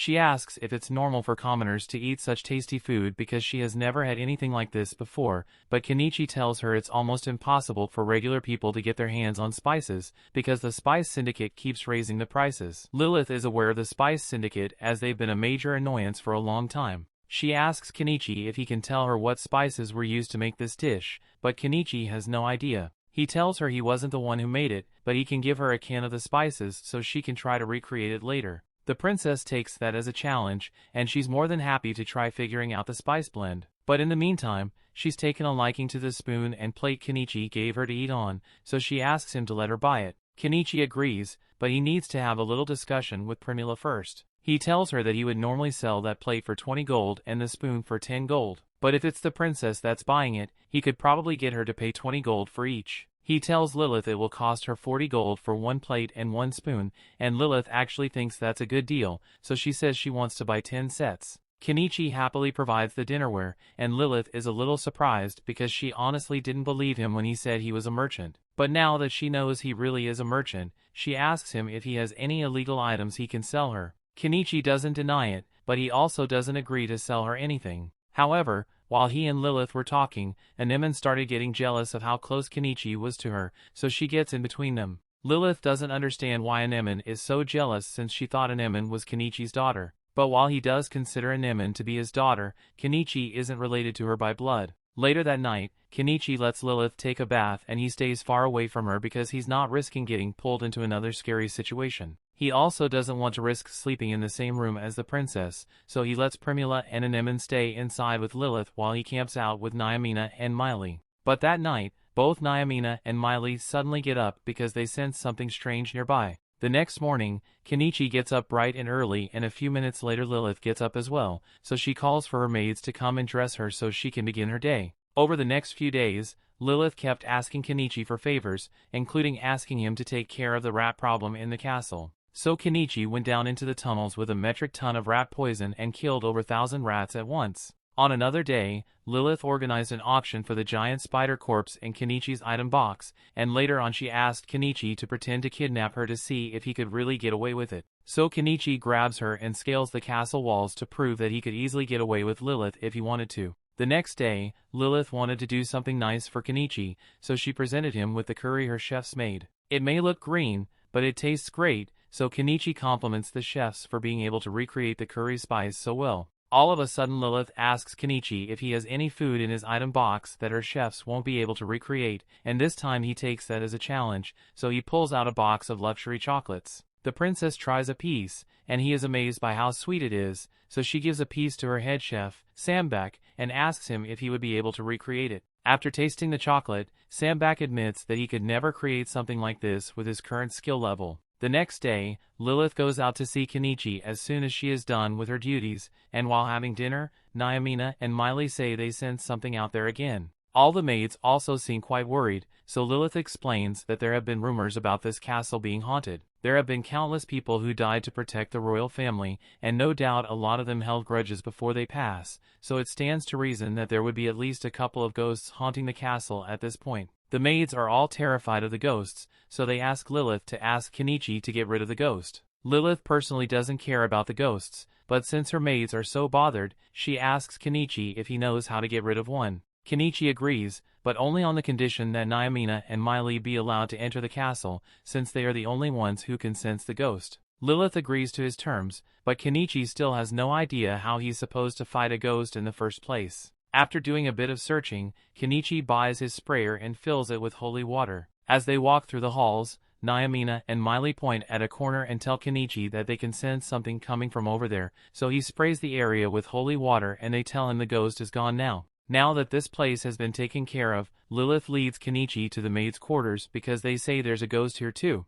After Naomina and Miley point at the spot with the ghost, Kenichi sprays it, and as soon as he does, all the maids say they don't feel the ghost anymore. Kenichi isn't sure if he's really getting rid of ghosts or if this is just the placebo effect, but he keeps going around the castle and sprays holy water wherever the girls tell him to. The final spot is the queen's bedroom, since she has been complaining about not being able to sleep well. Kenichi is a bit nervous about being in the queen's bedroom, but Lilith says it's fine, so he just gets on with the exorcism. Vel keeps looking at a vase on the desk over there, so Kenichi picks it up and tries spraying it, but it doesn't work, so he tells Lilith that the queen should probably get rid of this vase because he can't get the spirit out. Lilith thanks Kenichi for his help, and as a reward, she grants him and Anemone permission to take a look at any of the magic books in the library. But they aren't allowed to take any books out of the library because that's strictly forbidden. Kenichi has no intention of stealing the books, but copyright laws don't exist yet, so he's going to pirate them instead. He takes out a photocopier and starts scanning all the pages of the books so they can read it later, and after 4 hours they manage to copy around 35 books. It's getting late, so Kenichi and Anemone finally leave the library, but once they get outside, they find a maid standing there. Her job is to make sure they didn't steal any of the books because they are incredibly valuable, so she starts checking every shelf and all the books are still here. So she lets Kenichi and Anemone go. Later that night, Kenichi is called into a private room with the princess and one of her maids. The princess has said she wants to reward Kenichi, so he is free to do whatever he wants to Mylen. Kenichi initially refuses because he is married to Primula, but then Lilith reminds him that nothing is off limits, so Kenichi folds, and he doesn't even care that Lilith is watching him deliver straight back shots. The story continues. We see that the day of Kenichi's audience with the king has finally arrived, and he heads to meet with him. Afterwards, he enters the audience chamber, and he is surprised to notice that many nobles have gathered there. The nobles form their own opinions about him, and they don't like that beast folks are allowed in the audience chamber. Kenichi and the rest of his family bow down before the royalty, and one of the king's aides tells him that he will be participating in a match before the king now. His opponent is going to be the rising star of the royal capital named Melissa, and Kenichi realizes why there are so many nobles in this place. Melissa mentions that she was not expecting to face an old man when she heard that an incredible mage from the frontier was coming, and she thinks that he is foolish for getting his family involved in this. She then summons a lesser dragon, and Kenichi summons his excavator. Melissa is surprised to see this, but she states that his beast is just larger in size and not powerful at all. The dragon then attacks Kenichi's group with a fire breath, and they manage to withstand the attack. But some of the nobles on the lower floors of the audience chamber get taken out. Kenichi wonders if this is alright, but he notices that the other nobles don't even care about this, just laughing at their deaths and having fun. He wonders what's wrong with them, and Miley and Naomina attack the dragon with their bow, but their arrows don't pierce it. Kenichi then attacks it with his excavator, and he manages to throw the dragon, but he is unable to land a decisive blow. Just then, Anemone attacks the dragon with her explosion spell, but this is also not enough to take it out, and Kenichi finds out that it's more resistant to magic than the cave spider. The dragon then attacks the excavator, sending it sliding, and it tries to attack them with its fire breath. Kenichi wants to dodge, but he can't control his sliding excavator, and Anemone uses the high protection spell to guard against the fire breath. Everyone is surprised that she can use high protection as well, and Miley and Naomina then manage to shoot both the eyes of the dragon. The dragon then goes berserk, firing off its fire breath at random, and it instinctively tackles the excavator. Seeing the dragon overpowering the excavator, the nobles think that Kenichi is done for, and they are a little disappointed as they wanted to see him burned alive. However, Anemone uses a golem core she made herself to form a golem. The nobles are surprised to see the child of a commoner use such powerful magic, but she only manages to create the arm of the golem. They laugh at this, but the arm captures the dragon, throwing it on some nobles. Even this is not enough to finish it off, and Kenichi lands the finishing blow with his excavator. They win the match, and Kenichi notices that Anemone is bleeding because of using too much magic. This makes him angry, and he uses a megaphone to thank the king for inviting him here. However, he states that he is enraged after seeing his family endangered like this, and he is going to use the might of his summoned beast to collapse this entire audience chamber. Afterwards, he will make his escape from this place and ruin this entire nation. The nobles are sure that he won't be able to back up this claim of his, thinking that he is getting full of himself, and Kenichi realizes what he has done in his anger. He apologizes to Primula for making such an outrageous declaration and putting everyone in danger, and Primula states that it's fine, as she did tell him that she is going to follow him wherever he goes. She states that she is not going to run away, and the rest share her ideals. Kenichi is grateful to hear this, but he mentions that they are never going to know peace if he runs away right now. He might also cause a lot of trouble for Mallow and the others, and Primula assures him that no one is going to blame him even if something happens to their trading company. Some soldiers then come rushing inside, but before they seize Kenichi and the others, Lilith intervenes, stating that she can understand where Kenichi is coming from, and even if they are royals, it doesn't give them the right to make a spectacle of someone for their own amusement. She thinks that it's natural for him to be angry as his precious family was put in danger, but running away from this place would only mean that he is putting the peaceful life he wants at risk. The nobles are also going to direct their resentments towards him, but she has a better way to settle this. Kenichi asks her to elaborate, and she mentions that he will simply have to become hers. He refuses at once, as he doesn't want to become a plaything for the royals, and she asks him to give her a gift instead since her birthday is right around the corner. She mentions that if his gift is good, she might plead with her father to let go of this transgression and grant a document which declares that no grudges remain between them.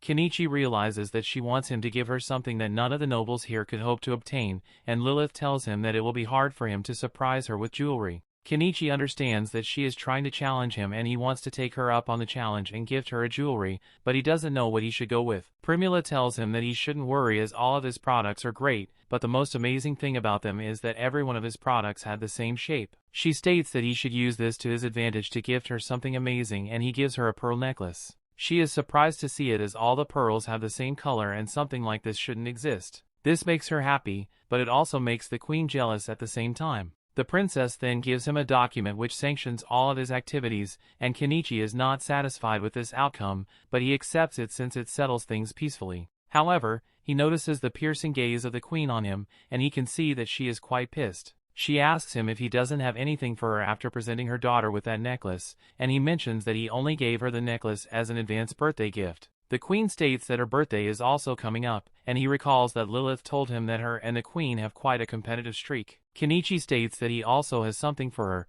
and he gives her a necklace with even larger pearls. The nobles are surprised to see the huge pearls, wondering how much it must cost, thinking that it would ruin an entire domain if the queen asked for something like this. The queen likes it as well, and she states that she can't accept something like this for nothing, so she gives him a key. He wonders what the key is for, and she explains that it's the key to her room, and he can come and spend the night with her anytime he wants. Hearing this, Kenichi wonders if the nobles of this world believe in paying for something priceless with their bodies, and Lilith tells her mother to not jest. Kenichi asks her the same thing, and the queen is not happy to see that he addresses Lilith by her name, but he only calls her by her title. She asks him to call her Amara, as short for Amaranthus, and Kenichi asks her if she has any old furniture in this place. She states that she does, and he agrees to take that instead of this key. The scene cuts to the queen showing him to a storage room, and Kenichi notices that the furniture there are priced quite high. He can understand this since they belong to the royalty, and seeing him take away the furniture with ease. The queen asks him if he would take her away as well. Lilith stops her mother,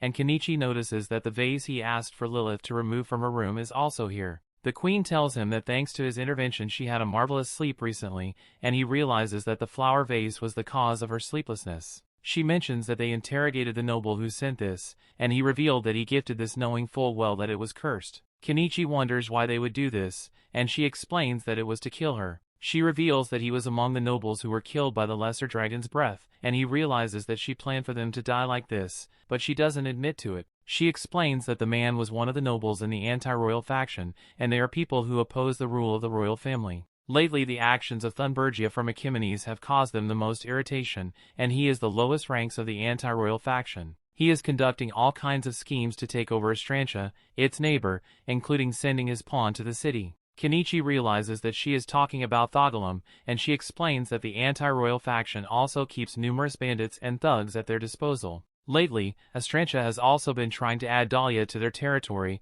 and Kenichi realizes that the attack by Shaga's men was also a part of this. He finds out that the queen knows that he was the one who took care of Shaga, and she mentions that this incident allowed them to put a temporary halt to the royal faction's expansion, thanking him for this. Later, Melissa asks Anemone where she learned to use high protection, and she shows her that she learned it from a grimoire. She heard that it belonged to a person named Silver Armeria, and Melissa takes a look at the grimoire, asking Anemone if she knows how to read magic writing. Anemone states that she hasn't learned it yet, and Melissa reveals that Silver Armeria has left a message here in magical writing. She reads out the message, stating that she has left this grimoire for her daughter Anemone, and she hopes that her daughter can find it one day. Melissa tells Anemone that she should treasure this book as a memento from her, and she leaves telling her that she is not going to lose the next time around. Some days later, Kenichi is granted the land of Astilbe lakefront as a reward, and he reveals that it's the land stretching in front of his house. Since land was bestowed upon him, he could no longer remain a commoner, and he was granted the title of Baron. Afterwards, we see him leaving the capital in a van, and he explains that he had to buy a van because the princess and her maid decided to join them. He reveals that when Lilith asked her father to come with them, he refused, but she told him that she would leave the royal family if he didn't give her permission, and he had no choice but to give in to her demands. She was granted permission under the pretense of monitoring him, and they meet Fuyu on the way as they move forward. They stop to have a chat, and Fuyu apologizes for being rude to him till now, as he is a noble now. Kenichi asks him to treat him normally, and Fuyu notices that his family has grown. Kenichi then goes his way, and he thinks that he is going to start his slow life for real now. That brings the season to an end. Thanks for watching. Want more anime recaps? Subscribe the channels and turn on notification bell.